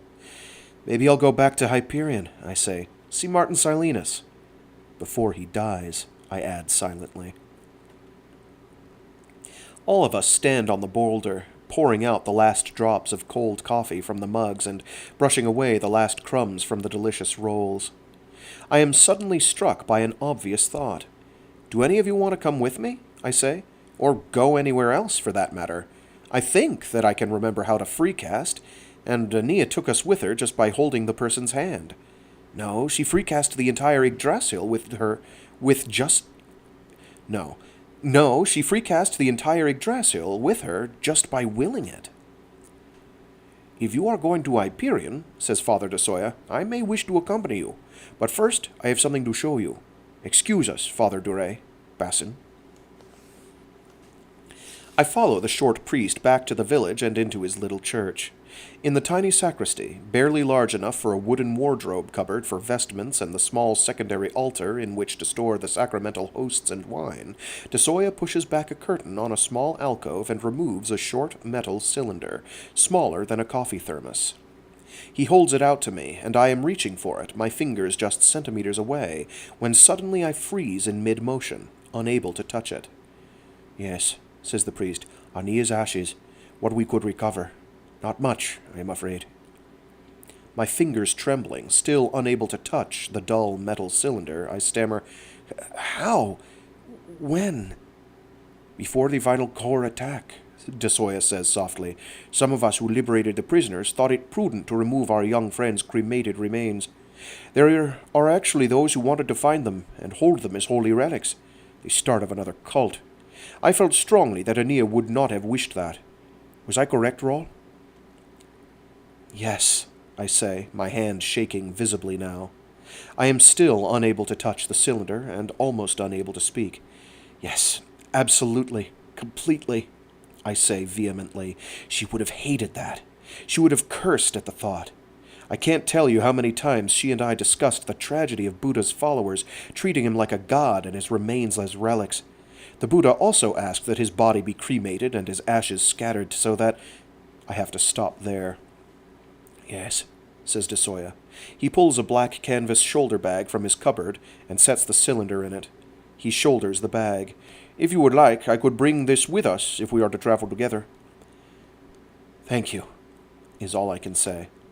I cannot reconcile the life and energy and skin and flashing eyes and clean female scent of Aenea, her touch and laugh and voice and hair and ultimate physical presence with that small metal cylinder. I lower my hand before the priest can see how badly it is shaking. Are you ready to go? I say at last. Desoya nods. Please allow me to tell a few of my village friends that I will be absent for a few days. Would it be possible for you to drop me off here later on your way, wherever you go? I blink at that. Of course it will be possible. I'd thought of my leave-taking today as final, an interstellar voyage. But Pachem, as everywhere else in the known universe, will never be farther than a step away from me as long as I live.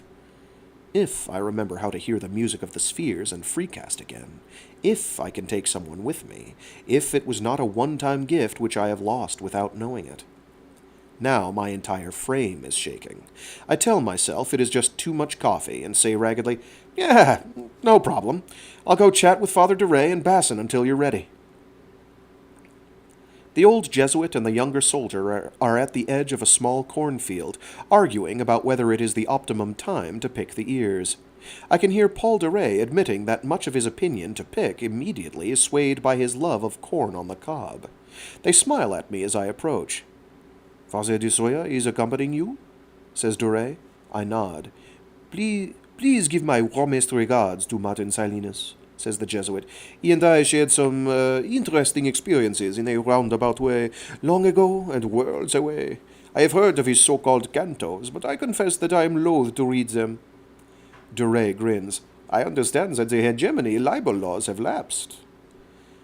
"I think that he fought to stay alive this long to finish those Cantos," I say softly. "Now he never will." Father DeRay sighs. "No lifetime is long enough for those who wish to create, Rawl, or for those who simply wish to understand themselves and their lives. It is, perhaps, the curse of being human, but also a blessing." "How so?" I ask. But before DeRay can answer, Father Desoya and several of the villagers come up, and there is a buzz of discussion and farewells and invitations for me to return.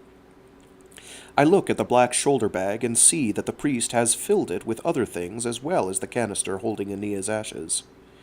"A fresh cassock," says Desoya, seeing the direction of my glance. "Some clean underwear, socks, a few peaches, my Bible and missal and the essentials for saying Mass. I am not sure when I will be back." He gestures toward the others crowding in. "I forget exactly how this is done. Do we need more room?" "I don't think so," I say. "You and I should be in physical contact, maybe, at least for this first try." I turn and shake hands with Key and DeRay. "Thank you," I say. Key grins and steps back as if I'm going to rise on a rocket exhaust, and he does not want to get burned. Father DeRay clasps my shoulder a final time. "I think that we will see each other again, Rise of Endymion," he says, "although perhaps not for 2 years or so." I do not understand. I've just promised to return Father Desoya within a few days. But I nod as if I do comprehend, shake the priest's hand a second time, and move away from his touch.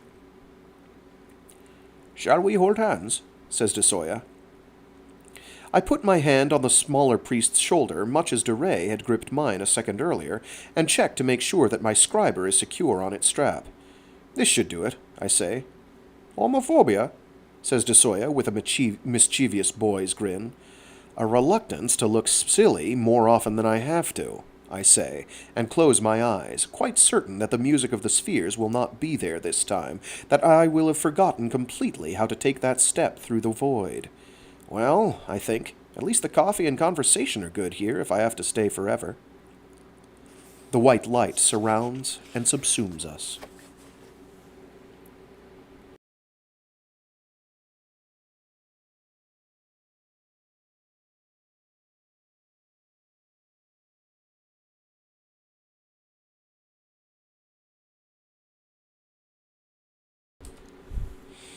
"34. I had assumed that the priest and I would step out of the light into the abandoned city of Endymion, probably right next to the old poet's tower, but when we blinked away the glare of the void, it was quite dark, and we were on a rolling plain, with wind whistling through the grass that came to my knees, and to Father de Soya's cassocked thighs. "Did we do it?" asked the Jesuit in excited tones. "Are we on Iberian? It doesn't look familiar, but then I only saw portions of the northern continent more than 11 standard years ago. Is this right? The gravity feels as I remember it. The air is sweeter." I let my eyes adapt to the night for a moment. Then I said, "This is right." I pointed skyward. "Those constellations? That's the Swan. Over there are the Twin Archers. That one is actually called the Water Bearer, but Grandam always used to kid that it was named Rawl's Caravan, after a little cart I used to pull around." I took a breath and looked at the rolling plain again. "This was one of our favorite camping spots," I said. "Our nomad caravans. When I was a child." I went to one knee to study the ground in the starlight. Still rubber tire marks. Few weeks old. The caravans still come this way, I guess. De Soya's cassock made rustling sounds in the grass as he strode back and forth, as restless as a penned night hunter. "Are we close?" he asked. "Can we walk to Martin Silenus's place from here?" "About 400 clicks," I said. "We're on the eastern expanse of the moors, south of the Beak.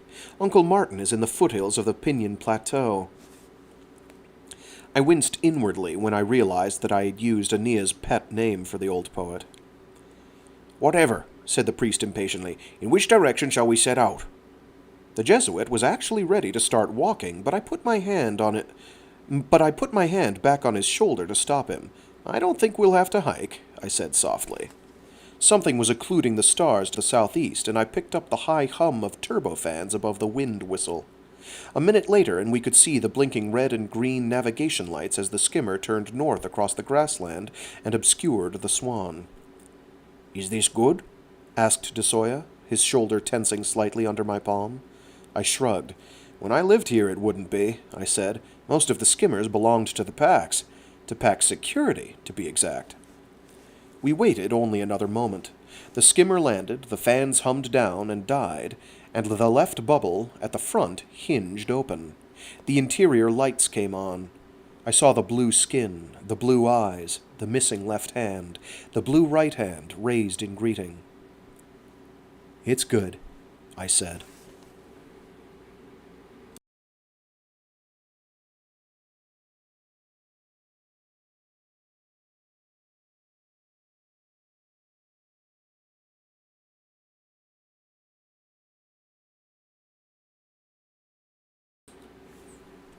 "How is he?" I asked Abetic as we flew southeast at 3,000 meters. From the paling above the pinions on the horizon, I guessed that it was about an hour before dawn. "He's dying," said the android. For a moment, then, we flew in silence. Abetic had seemed delighted to see me again, although he stood awkwardly when I hugged him. Androids were never comfortable with such shows of emotion between servants and the humans they had been biofactured to serve. I asked as many questions as I could in the short flight time we had. He had immediately expressed his regret about Aenea's death, which gave me the opportunity to ask the question uppermost in my mind. Did you feel the shared moment?" "Not exactly, Endymion," said the android, which did not serve to enlighten me at all. But then Aebetic was catching us up with the last standard year and month on Hyperion since that moment. Martin Silenus had been, just as Aenea had known he would be, the beacon relay for the shared moment. Everyone on my homeworld had felt it. The majority of the born-again and Pax military had deserted outright, seeking out communion to rid themselves of the cruciform parasites and shunning the Pax loyalists. Uncle Martin had supplied the wine and blood, both out of his personal stock.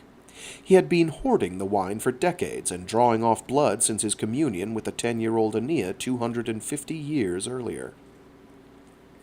The few remaining Pax loyalists had fled in the 3 remaining starships, and their last occupied city, Port Romance, had been liberated 4 months after the moment. From his continued seclusion in the old University of Endymion, Uncle Martin had begun broadcasting old holos of Aenea as a youngster I had never met, explaining how to use their new access to the void which binds and pleading for nonviolence. The millions of Indigenes and ex-Pax faithful, who were just discovering the voices of the dead and the language of the living, did not disobey her wishes. Aebetic also informed me that there was a single gigantic Templar tree ship in orbit now, the Sequoia Sempervirens, and that it was captained by the true voice of the star tree, Ket Rostine, and was carrying several of our old friends, including Rachel, Theo, the Dorje Famo, the Dalai Lama, and the ousters Navsun Hamnim and Xian Quintana Ka'an. George Sarong and Jigme Norbu were also aboard.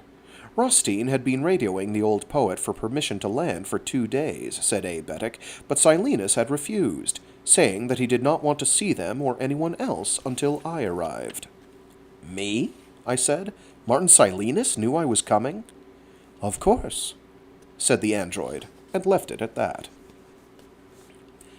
"How did Rachel and the Dorje Famo and the others get to the tree ship?" I said.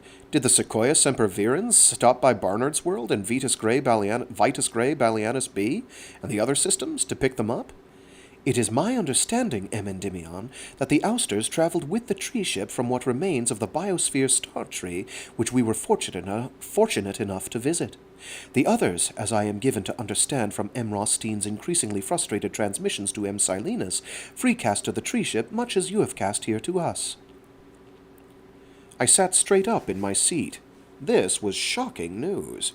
For some reason, I had assumed that I was the only person clever enough, blessed enough, or whatever enough to have learned the freecasting trick. Now I learned that Rachel and Theo and the old abbot had done so, the young Dalai Lama and, well, a Dalai Lama, maybe, and Rachel and Theo had been Aenea's earliest disciples, but George and Jigme? I admit to feeling a bit deflated, yet also excited by the news. Thousands of others, perhaps those at first whom Aenea had known and touched and taught directly, must be on the verge of their first steps. And then the mind again reeled at the thought of all those billions, traveling freely wherever they wished. We landed at the abandoned mountain city just as the sky was paling in earnest to the east of the peaks. I jumped out of the skimmer, holding the scriber against my side as I ran up the tower steps and leaving the android and the priest behind in my eagerness to see Martin Silenus. The old man had to be happy to see me and grateful that I had done so much to help meet all his impossible requests. Aenea rescued from the original Pax ambush in the Valley of the Time Tombs, now the Pax destroyed, the corrupt church toppled, the Shrike evidently stopped from hurting Aenea or attacking humanity, just as the old poet had requested that last drunken evening we had spent together here more than a standard decade earlier. He would have to be happy and grateful.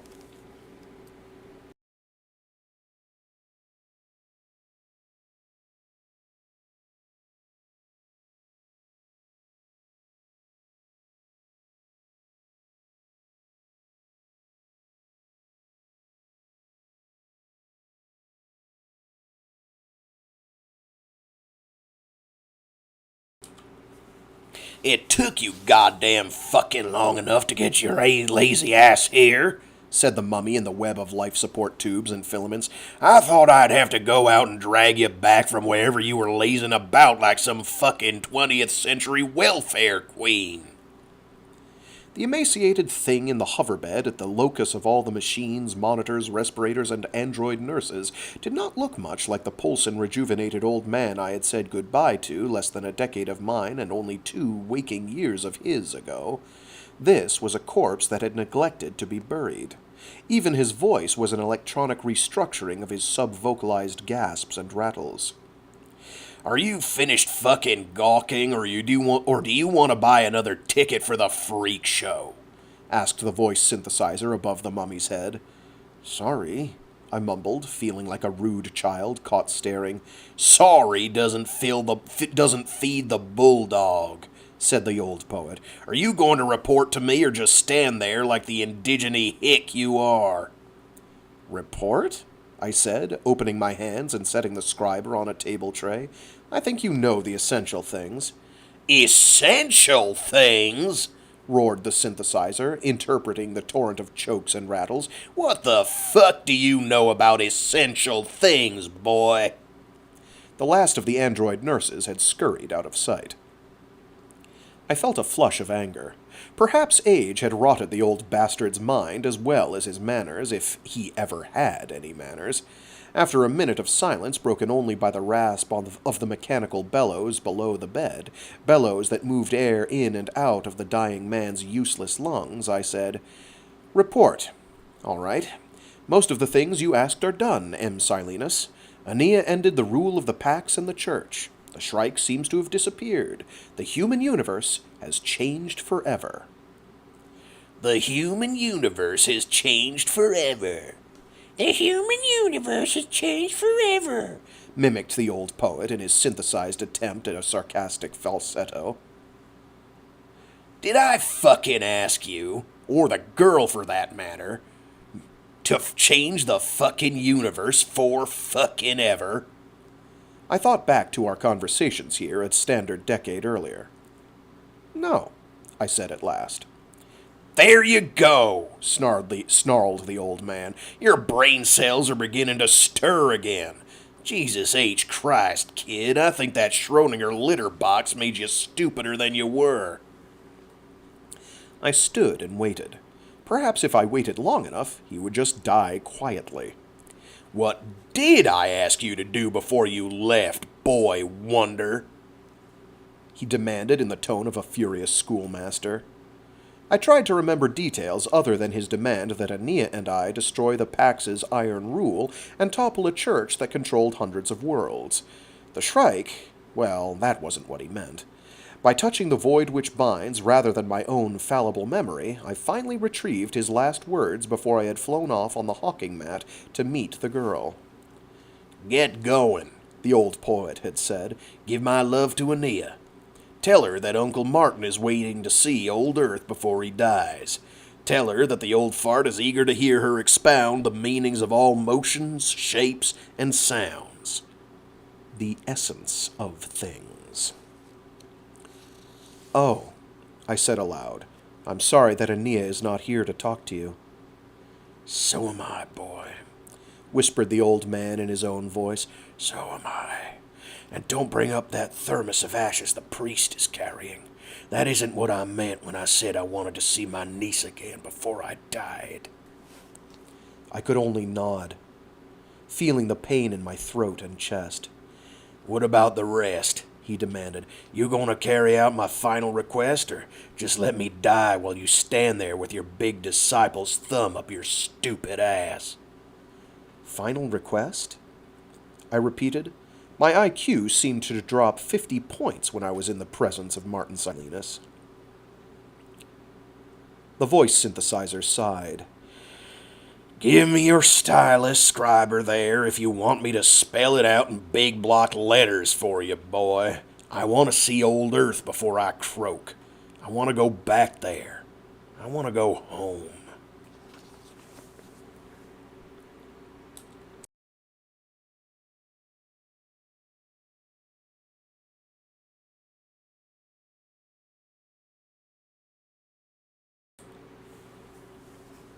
In the end, it was decided that we should not move him from his tower.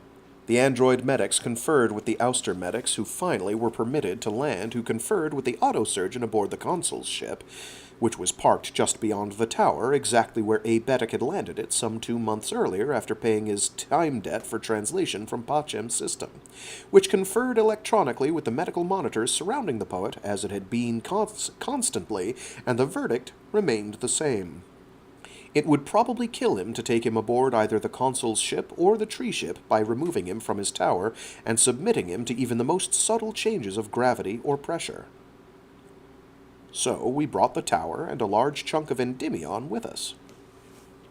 Ketrostine and the ousters handled the details, bringing down 6 ergs from their lair on the giant tree ship.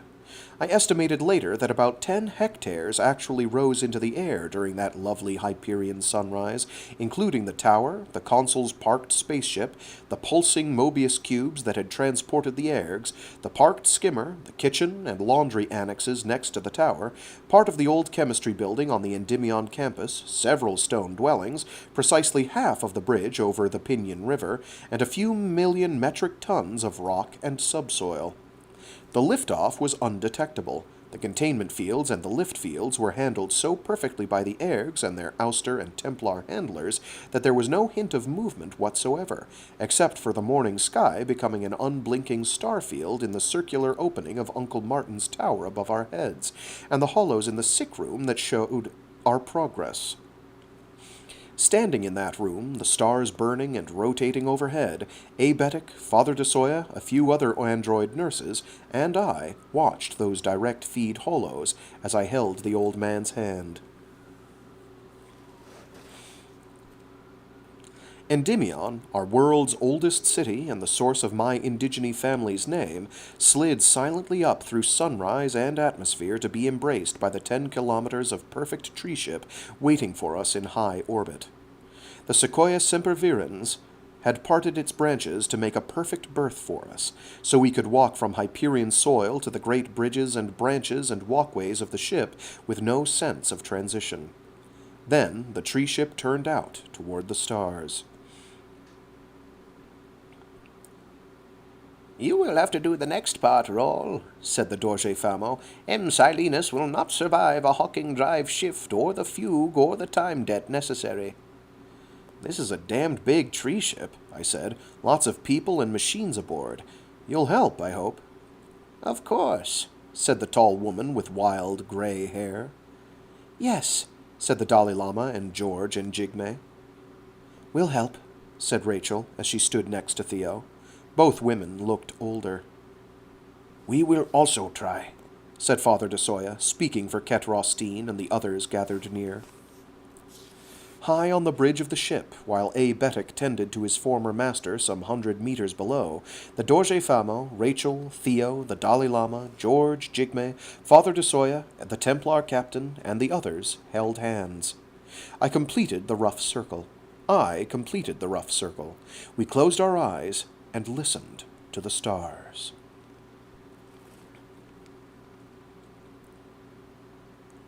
I had expected the sky river of stars that was the Lesser Magellanic Cloud to hang above the tree ship as we emerged from light, but it was obvious that we were still in the Milky Way, still in our arm of the Milky Way, not that many light years from Hyperion's system, if the familiar constellations were to be believed.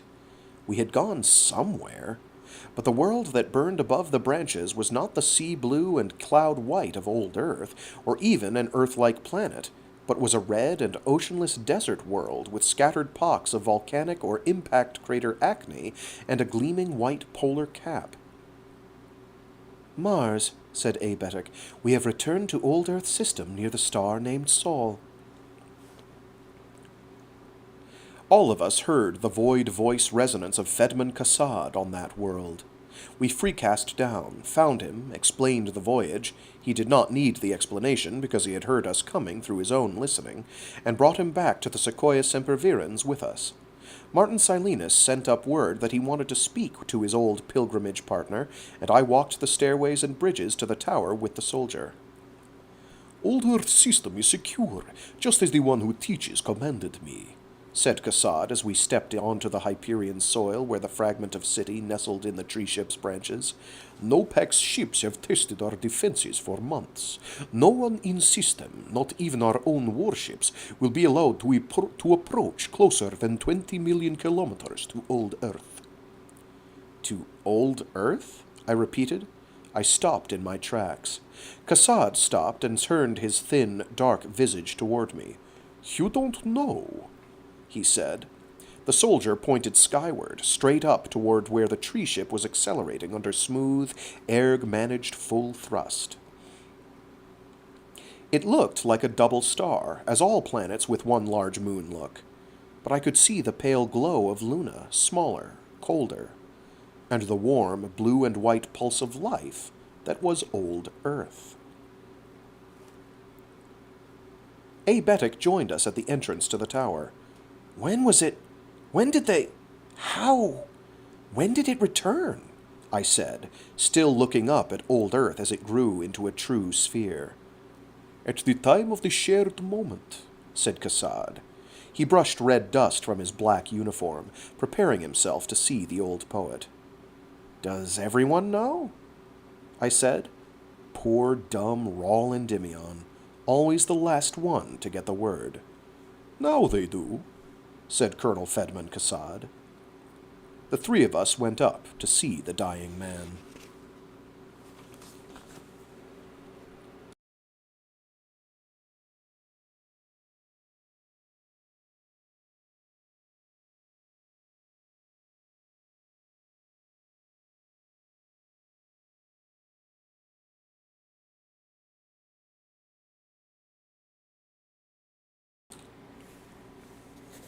Martin Silenus was in good humor upon meeting his old friend after almost 280 years of separation.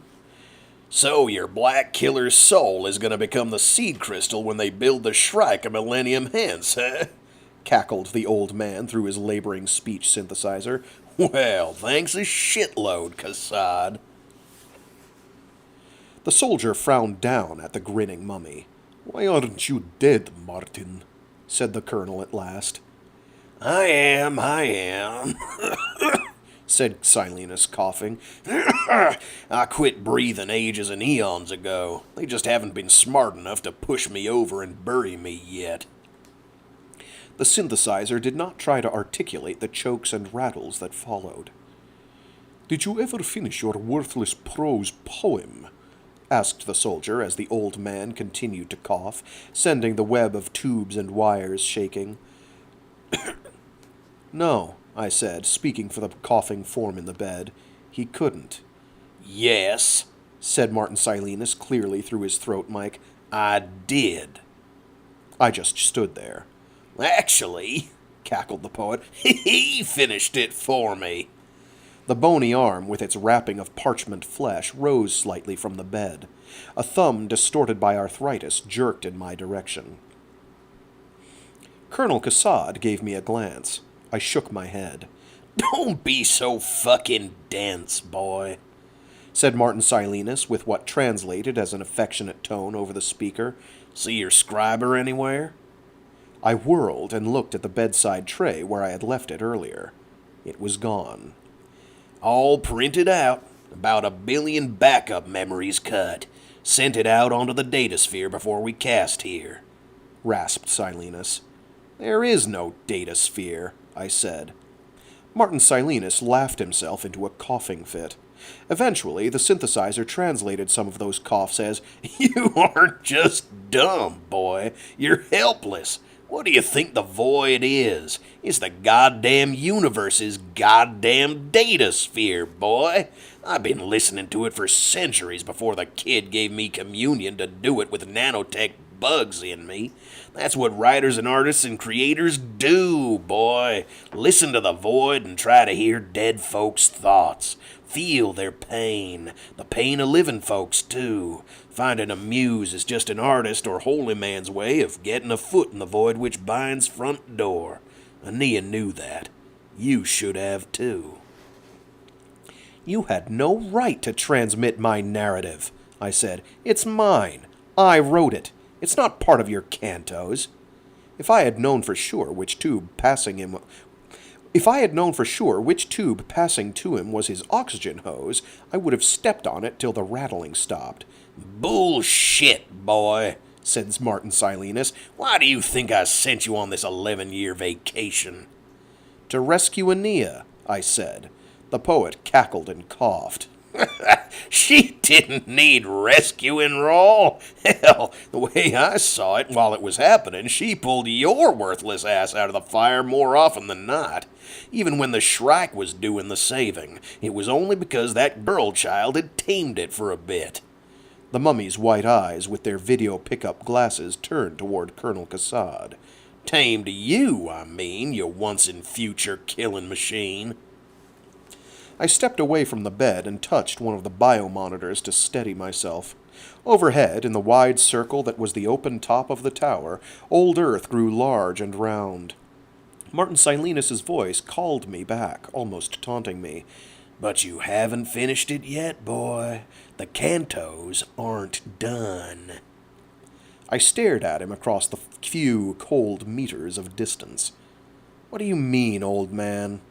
You've got to take me down there so we can finish it, Rawl. Together.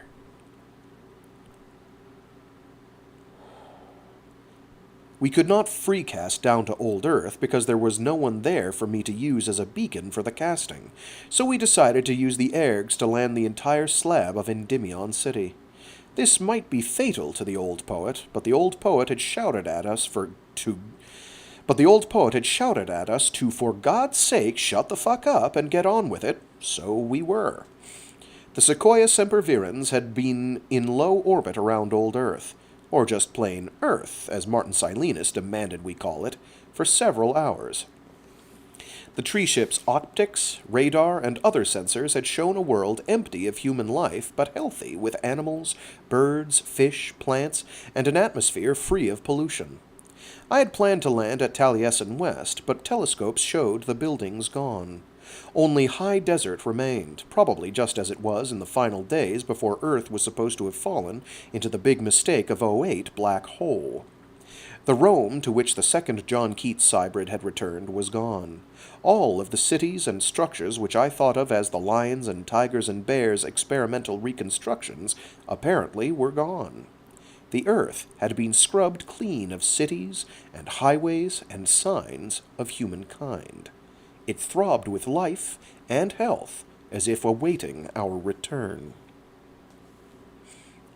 I was near the base of the consul's ship on Hyperion soil in the city within the tree ship, surrounded by Aenea's old friends and speaking aloud about the trip down, wondering who wanted to go and who should accompany us, thinking all the time only of the small metal canister in Father de Soya's shoulder bag, when Aebetic stepped forward and cleared his throat.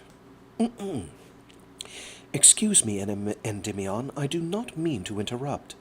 My old android friend seemed apologetic to the point of blushing under his blue skin, as he always did when he had to contradict one of us.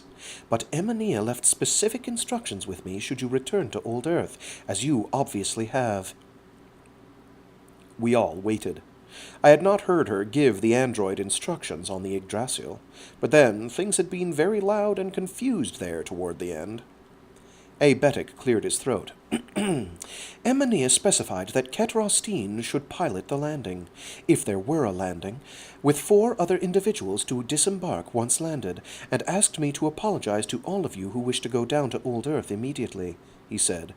Apologize especially, she said, to dear friends such as M. Rachel, M. Theo, and others who would be especially eager to see the planet. Aenea asked me to assure you that you would be welcome there 2 weeks from the landing day, on the last day before the tree ship would leave orbit. And she asked me to say that in 2 standard years, that is, 2 Earth years, of course, anyone who could cast here on their own would be welcome to visit old Earth. 2 years? I said. Why a 2-year quarantine? Aebetic shook his bald head. Aenea did not specify, Endymion. I am sorry. I held up my hands, palms up. Well, who does get to go down? Now, I asked. If my name was not on the list, I was going to go down anyway, Aenea's last wishes or not.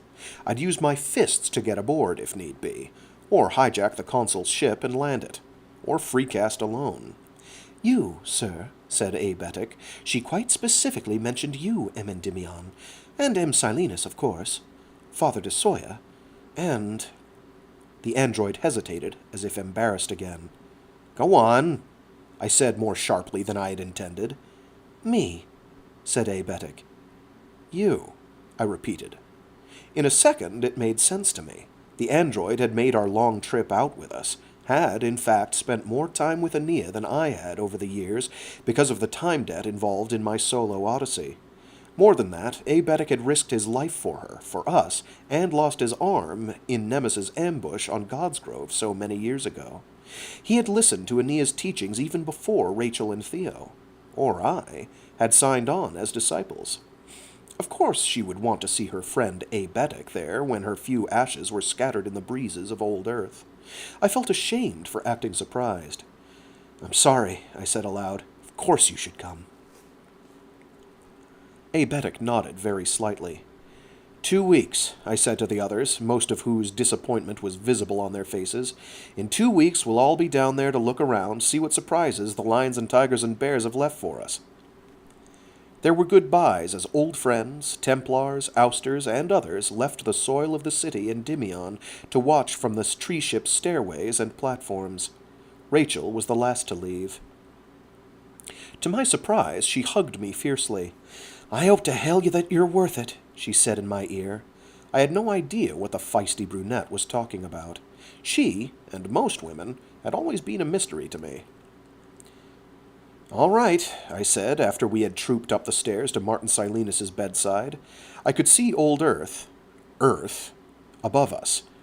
The view grew hazy and then disappeared as the containment fields merged, thickened, and then separated. The drive fields flowed, and the city pulled away from the tree ship.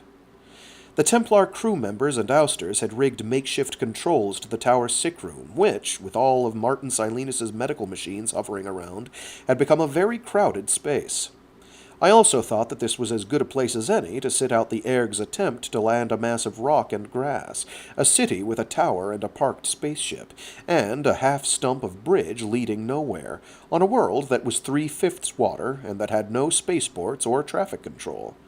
At least, I thought, if we were going to crash and die, I might get a hint of the impending catastrophe from watching Ket Rostein's impassive visage under his overhanging Templar hood in the seconds before impact. We did not feel entry into Earth's atmosphere. Only the gradual change of the circle of sky above us from star fields to blueness let us know that we had entered successfully. We did not feel the landing. One moment we were standing in silence, waiting, and then Ket Rostein looked up from his displays and monitors, whispered something through the comm lines to his beloved Ergs, and said to us, "We're down." I forgot to tell you where we should land, I said, thinking of the desert that had been Taliesin. It must be the place where Aenea had been happiest, where she would want those ashes, which I knew, but still could not believe were hers, scattered in the warm Arizona winds. Ket Rostein glanced toward the floating deathbed. I told him where to fucking land, rasped the old poet's voice synthesizer. Where I was born, where I plan to die. Now, will you all please pull your collective thumbs out and roll me out of here so I can see the sky?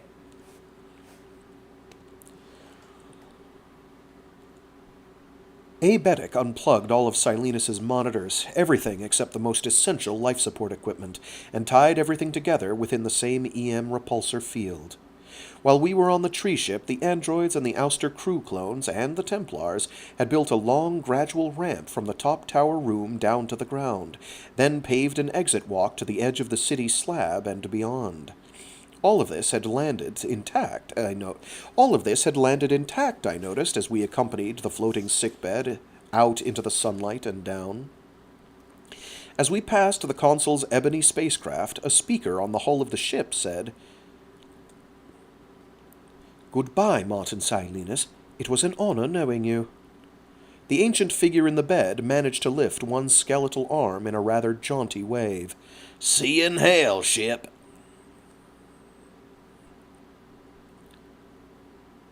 We left the city slab, stepped off the paved ramp, and looked out at the grasslands and distant bluffs, not so different from my childhood moors, except for the line of forest to our right. The gravity and air pressure was as I remembered from our 4-year sojourn on Earth, although the air was much more humid here than in the desert. "Where are we?" I asked of no one in particular. Ket Rostine had stayed in the tower, and only the android, the dying poet, Father DeSoya, and I were outside now in what seemed to be morning sunlight in an early spring day in the northern hemisphere. "Where my mother's estate used to be," whispered Martin Silenus' synthesizer, "in the heart of the North American Preserve." Abetic looked up from checking the med unit's readouts. "I believe that this was called Illinois in the pre-big mistake days," he said. "The center of that state, I believe. The prairies have returned, I see. Those trees are elms and chestnut, extinct by the 21st century here, if I am not mistaken. That river beyond the bluffs flows south-southwest into the Mississippi River. I believe that you have, traversed a portion of that river, Endymion." "Yes," I said, remembering the flimsy little kayak and the farewell at Hannibal and Aenea's first kiss. Which I guess means that Silenus should have been from Chicago. He should have been a Chicago boy. He likes that deep dish pizza there. We waited. The sun rose higher. Wind stirred the grasses. Somewhere beyond the line of trees, a bird protested something as only birds can. I looked at Martin Silenus. "Boy," said the old poet's synthesizer, "if you expect me to die on cue just to save you from sunburn, fucking forget it. I'm hanging on by my fingernails, but those nails are old and tough and long." I smiled and touched his bony shoulder. "Boy," whispered the poet. "Yes, sir?" "Yes, sir," I said. "You told me years ago that your old granny, Grandam you called her, had made you memorize the Cantos till they were dribbling out your ears. Was that true?" "Yes, sir." "Can you recollect the lines I wrote about this place, as it was back in my day?" "I can try," I said.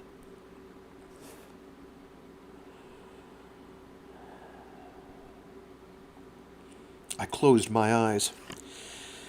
I was tempted to touch the void, to seek the sound of those lessons in Grandam's voice in place of this struggle to recall them from memory, but instead I did it the hard way, using the mnemonic devices she had taught me, to recall distinct passages of verse. Standing there, eyes still closed, I spoke the passages I could recall.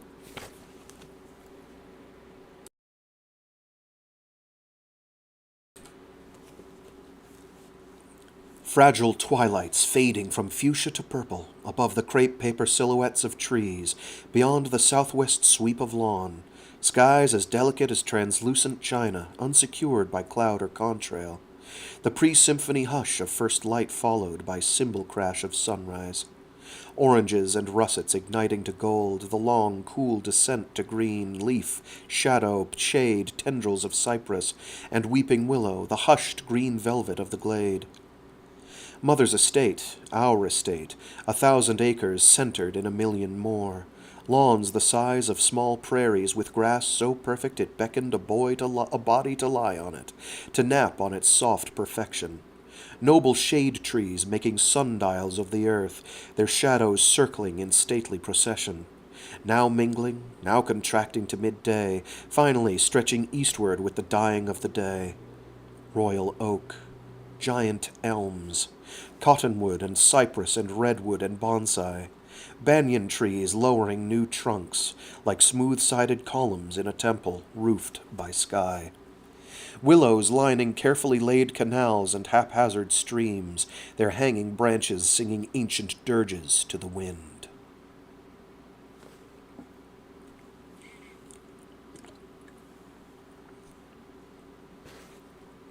I stopped.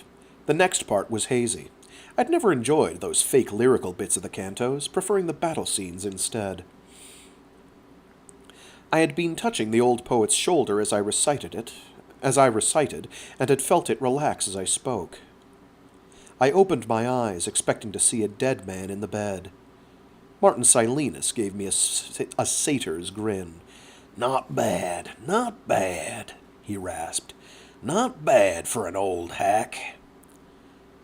His video glasses turned toward the android and the priest. See why I chose this boy to finish my cantos for me? He can't write worth shit, but he's got a memory like an elephant's. I was about to ask, what is an elephant? But when I glanced over at Abetic for no special reason. For one instant, after all my years of knowing the gentle android, I actually saw him. My mouth dropped slack. "What?" asked Father DeSoya, his voice alarmed. Perhaps he thought I was having a heart attack.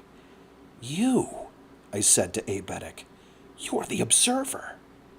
"Yes," said the android. "You're one of them. From the lions and tigers and bears." The priest looked from me to Abetic to the still grinning man in the bed and then back at the android. I have never appreciated that choice of phrase of Aenea's, Abetic said very quietly. "I have never seen a lion or tiger or bear in the flesh, but I understand that they share a certain fierceness which is alien to, the alien race to which I belong." "You took the form of an android centuries ago," I said, still staring in a deepening understanding that was as sharp and painful as a blow to the head. "You were there for all the central events. The rise of the hegemony, the discovery of the time tombs on Hyperion, the fall of the Farcasters. Good Christ, you were there for most of the last Shrike pilgrimage." Excuse me. Abetic bowed his bald head slightly. "If one is to observe Endymion, one must be in the proper place to observe."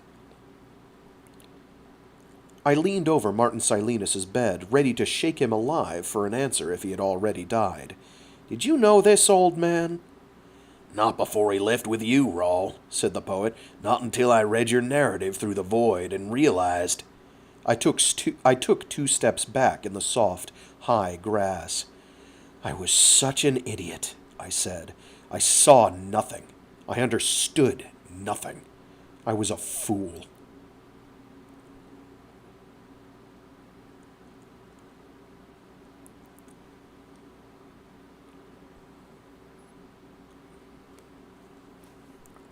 "No," said Father DeSoya. "You were in love." I advanced on Abetic as if I was ready to throttle him, if he did not answer, immediately and honestly. Perhaps I would have. "You're the father," I said. "You lied about not knowing where Aenea disappeared to for almost 2 years. You're the father of the child, of the next Messiah." "No," said the android calmly. "The observer. The observer with one arm." Give me a second. I gotta de-verklemtify myself.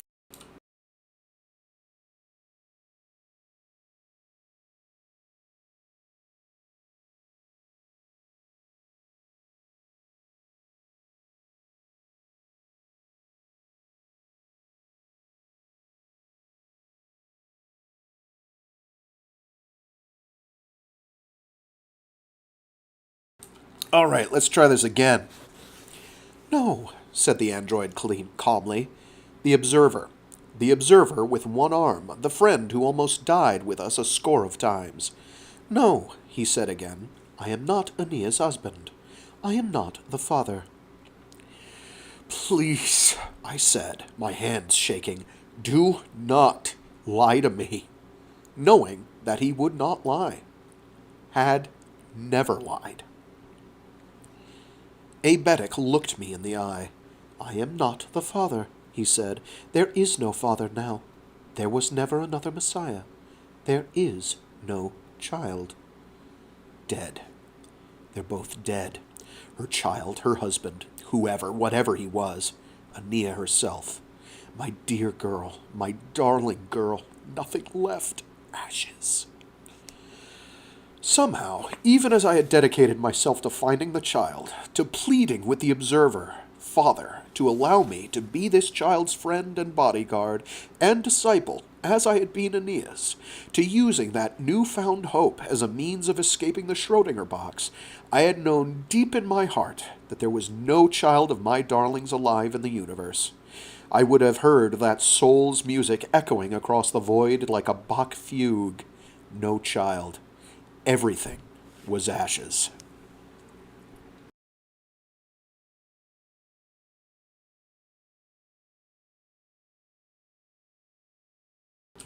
I turned to Father DeSoya now, ready to touch the cylinder holding Aenea's remains, ready to accept the fact of her being gone forever, with the first touch of cold steel against my fingertips. I would go off alone to find a place to spread her ashes, walk from Illinois to Arizona if I had to, or perhaps just to where Hannibal had been, where we first kissed. Perhaps that is where she was happiest while we were here. "Where's the canister?" I said, my voice thick. "I did not bring it," said the priest. "Where is it? Where is it?" I said. I was not angry, just very, very tired. "I'll walk back to the tower to get it." Father Federico de Soya took a breath and shook his head. "I left it in the tree ship roll. I did not forget it. I left it there on purpose." I stared at him, more puzzled than angry. Then I realized that he, and Aebetic, and even the old poet in the bed, had turned their heads toward the bluffs above the river. It was as if a cloud had passed over, but then an especially bright ray of light had illuminated the grass for a moment. The two figures were motionless for long seconds, but then the shorter of the two forms began walking briskly toward us, breaking into a run.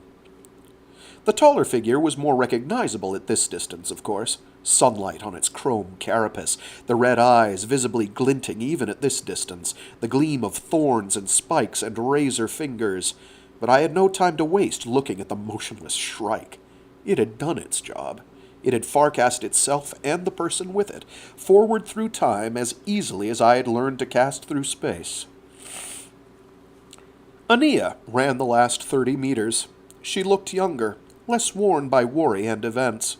Her hair was almost blonde in the sun, and had been hastily tied back. She was younger, I realized, frozen in my place as she ran up to our small party on the hill.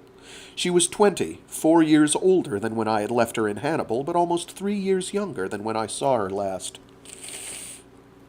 Oh boy. Aenea kissed Aebetic, hugged Father DeSoya, leaned into the bed to kiss the old poet with great gentleness, and then turned to me. I was frozen in place.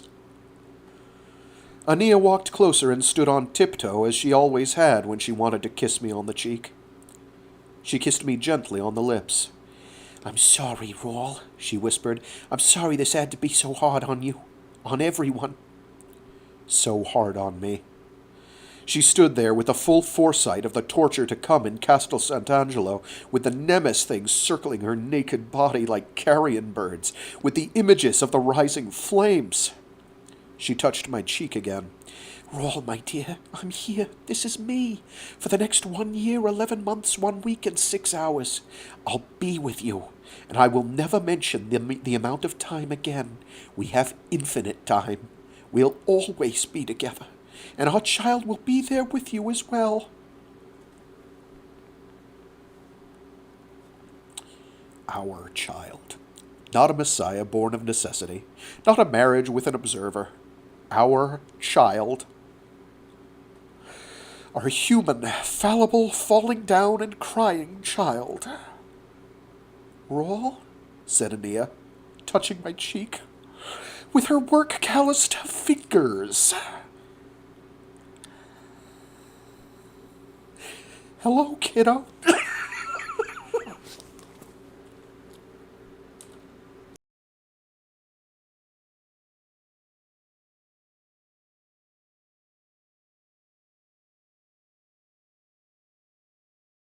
I knew that was going to break me. "Hello, kiddo," I said, and I took her in my arms.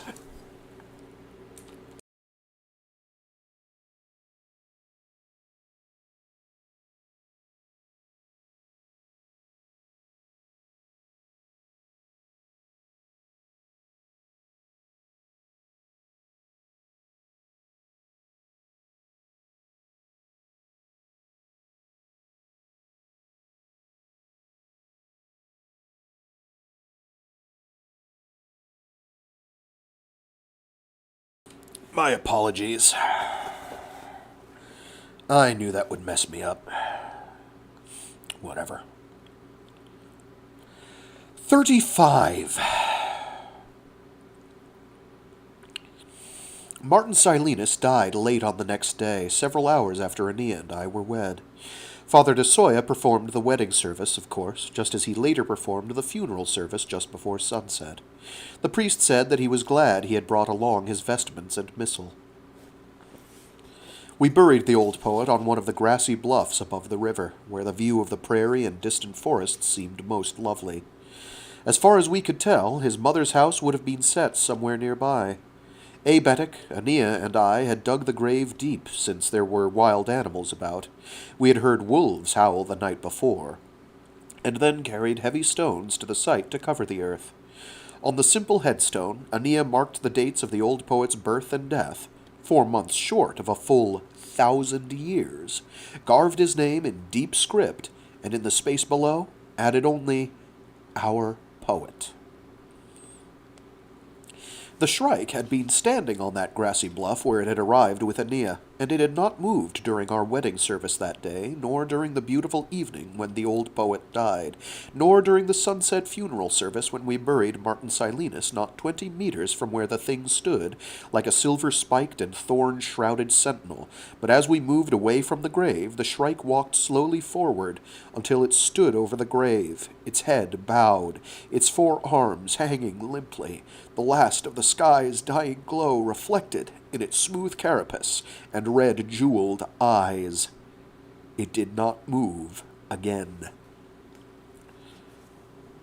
Father de Soya and Ket Rostine urged us to spend another night in one of the tower rooms, but Aenea and I had other plans. We had liberated some camping gear from the consul's ship, an inflatable raft, a hunting rifle, plenty of freeze-dried food if we were unsuccessful hunting, and managed to get it all in 2 very heavy backpacks. Now we stood at the edge of the city slab and looked out at the twilight world of grass and woods and deepening sky. The old poet's cairn was clearly visible against the fading sunset.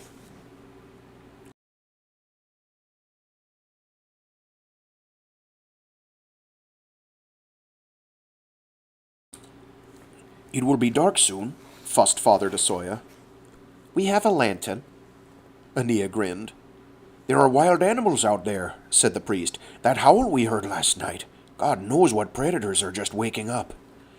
"This is Earth," I said. "Anything short of a grizzly bear I can handle with the rifle." "What if there are grizzly bears?" persisted the Jesuit. "Besides, you'll get lost out there. There are no roads or cities, no bridges. How will you cross the rivers?" "Federico," said Aenea, setting her hand firmly but gently on the priest's forearm, "it's our wedding night." "Oh," said the priest. He hugged her quickly, shook my hand, and stepped back.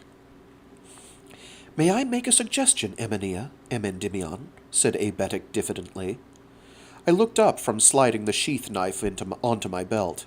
Are you going to tell us what you folks on the other side of the void which binds have planned for Earth in the years to come?" I said, "or for finally saying hello to the human race in person?" The android looked embarrassed.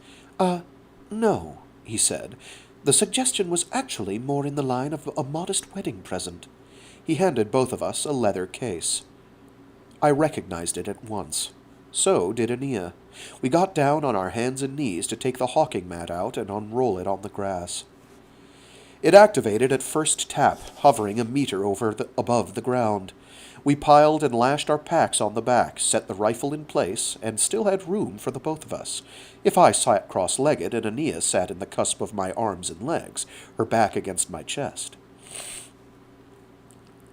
"This should get us across the rivers and above the beasties," said Aenea, "and we're not going far tonight to find a campsite. Just across the river there, just out of earshot." "Out of earshot?" said the Jesuit. "But why stay so close if we can't hear you if you call? What if you cry out for help and—" "Oh," he reddened. Aenea hugged him. She shook Ket Rostine's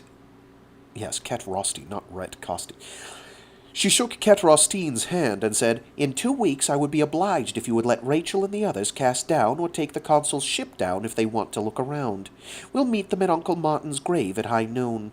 They're welcome to stay until sunset. In 2 years, anyone who can cast here on his or her own is welcome to explore to their heart's content, she said. But they can only stay 1 month, no longer, and no permanent structures allowed. No buildings, no cities, no roads, no fences. 2 years, she grinned at me. Some years down the road, the lions and tigers and bears and I have made some interesting plans for this world. But for these 2 years, it's ours. Rawls and mine. So please, true voice of the tree, please post a big "Keep Out" sign on your way up to your tree ship, would you? We will do so, said the Templar. He went back into the tower to ready his ergs for takeoff. We settled onto the mat. My arms were around Aenea. I had no intention of letting her go for a very long time. 1 Earth year, 11 months, 1 week, and 6 hours can be an eternity if you allow it to be so. A day can be so. An hour. Father de Soya gave us his benediction and said, "Is there anything else I can do for you in the coming months? Any supplies you want sent down to old Earth?" I shook my head. "No thanks, Father. With our camping gear, ship's medkit, inflatable raft, and this rifle, we should be all set. I wasn't a hunting guide on Hyperion for nothing." "There is one thing," Aenea said, and I caught the slight twitch of muscle at the corner of her mouth that had always warned me that mischief was imminent. "Anything," said Father de Soya. "If you can come back in about a year," said Aenea, "I may have use for a good midwife. That should give you time to read up on the subject." Father de Soya blanched, started to speak, thought better of it, and nodded grimly. Aenea laughed and touched his hand. "Just kidding," she said. "The Dorje Famo and Dem Loa have already agreed to freecast here if needed." She looked back at me. "And they will be needed." Father de Soya let out a breath, set his strong hand on Aenea's head in a final benediction, and walked slowly up onto the city slab and then up the ramp to the tower. We watched him blend into the shadows. Blend with the shadows. "What's going to happen to his church?" I said softly to Aenea. She shook her head. "Whatever happens, it has a chance at a fresh start, to rediscover its soul." She smiled over her shoulder at me. "And so do we." I felt my heart pounding with nervousness, but I spoke anyway. "Kiddo?" Aenea turned her cheek against my chest and looked up at me. "Boy or girl?" I said. "I never asked." "What?" said Aenea, confused. "The reason you'll need the Thunderbolt Sow and Dem Loa in a year or so?" I said, my voice thick. "Will it be a boy or a girl?" "Ah," said Aenea, understanding me now. She turned her face away again, settled back against me, and set the curve of her skull under my jawline. I could feel the words through bone conduction as she spoke next. "I don't know, Rawl. I really don't. This is one part of my life I've always avoided peeking at. Everything that happens next will be new.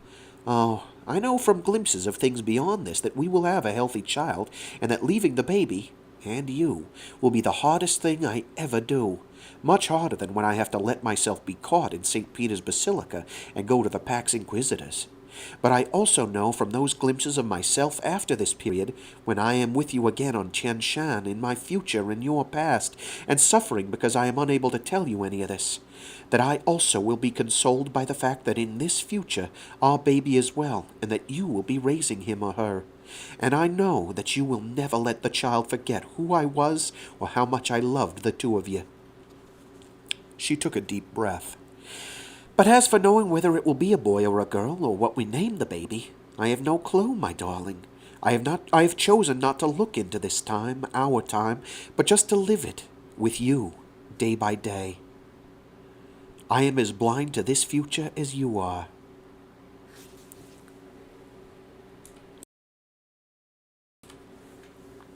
I lifted my arms across her chest and pulled her back tightly against me. "Oh, come on now."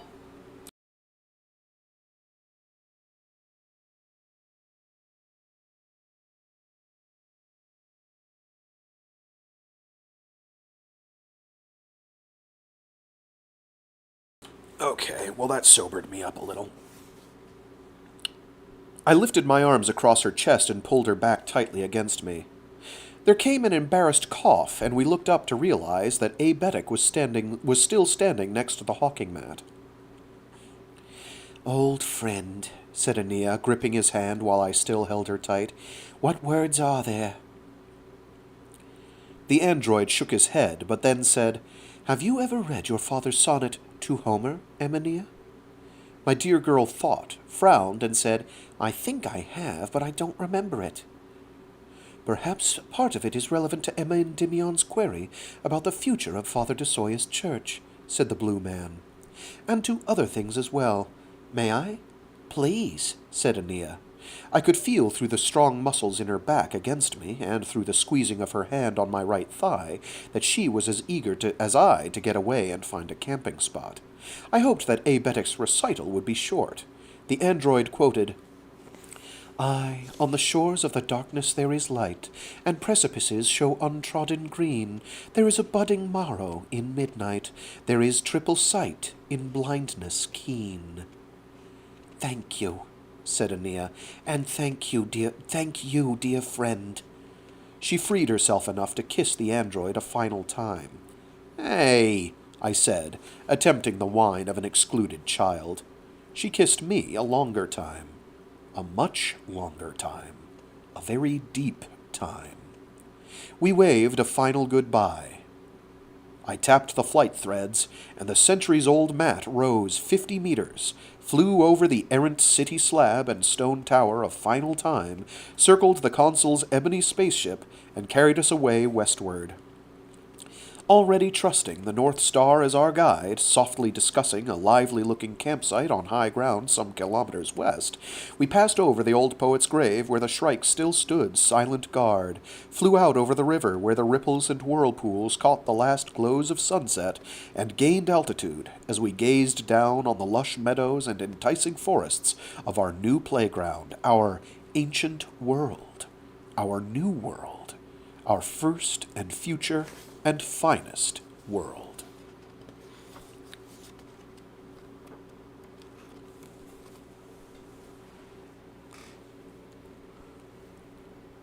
And that was The Rise of Endymion by Dan Simmons, who, I am just informed, died like a week and change ago from a stroke, well, complications of a stroke, on February 21st, 2026, at the age of 77. Here's to you, friend.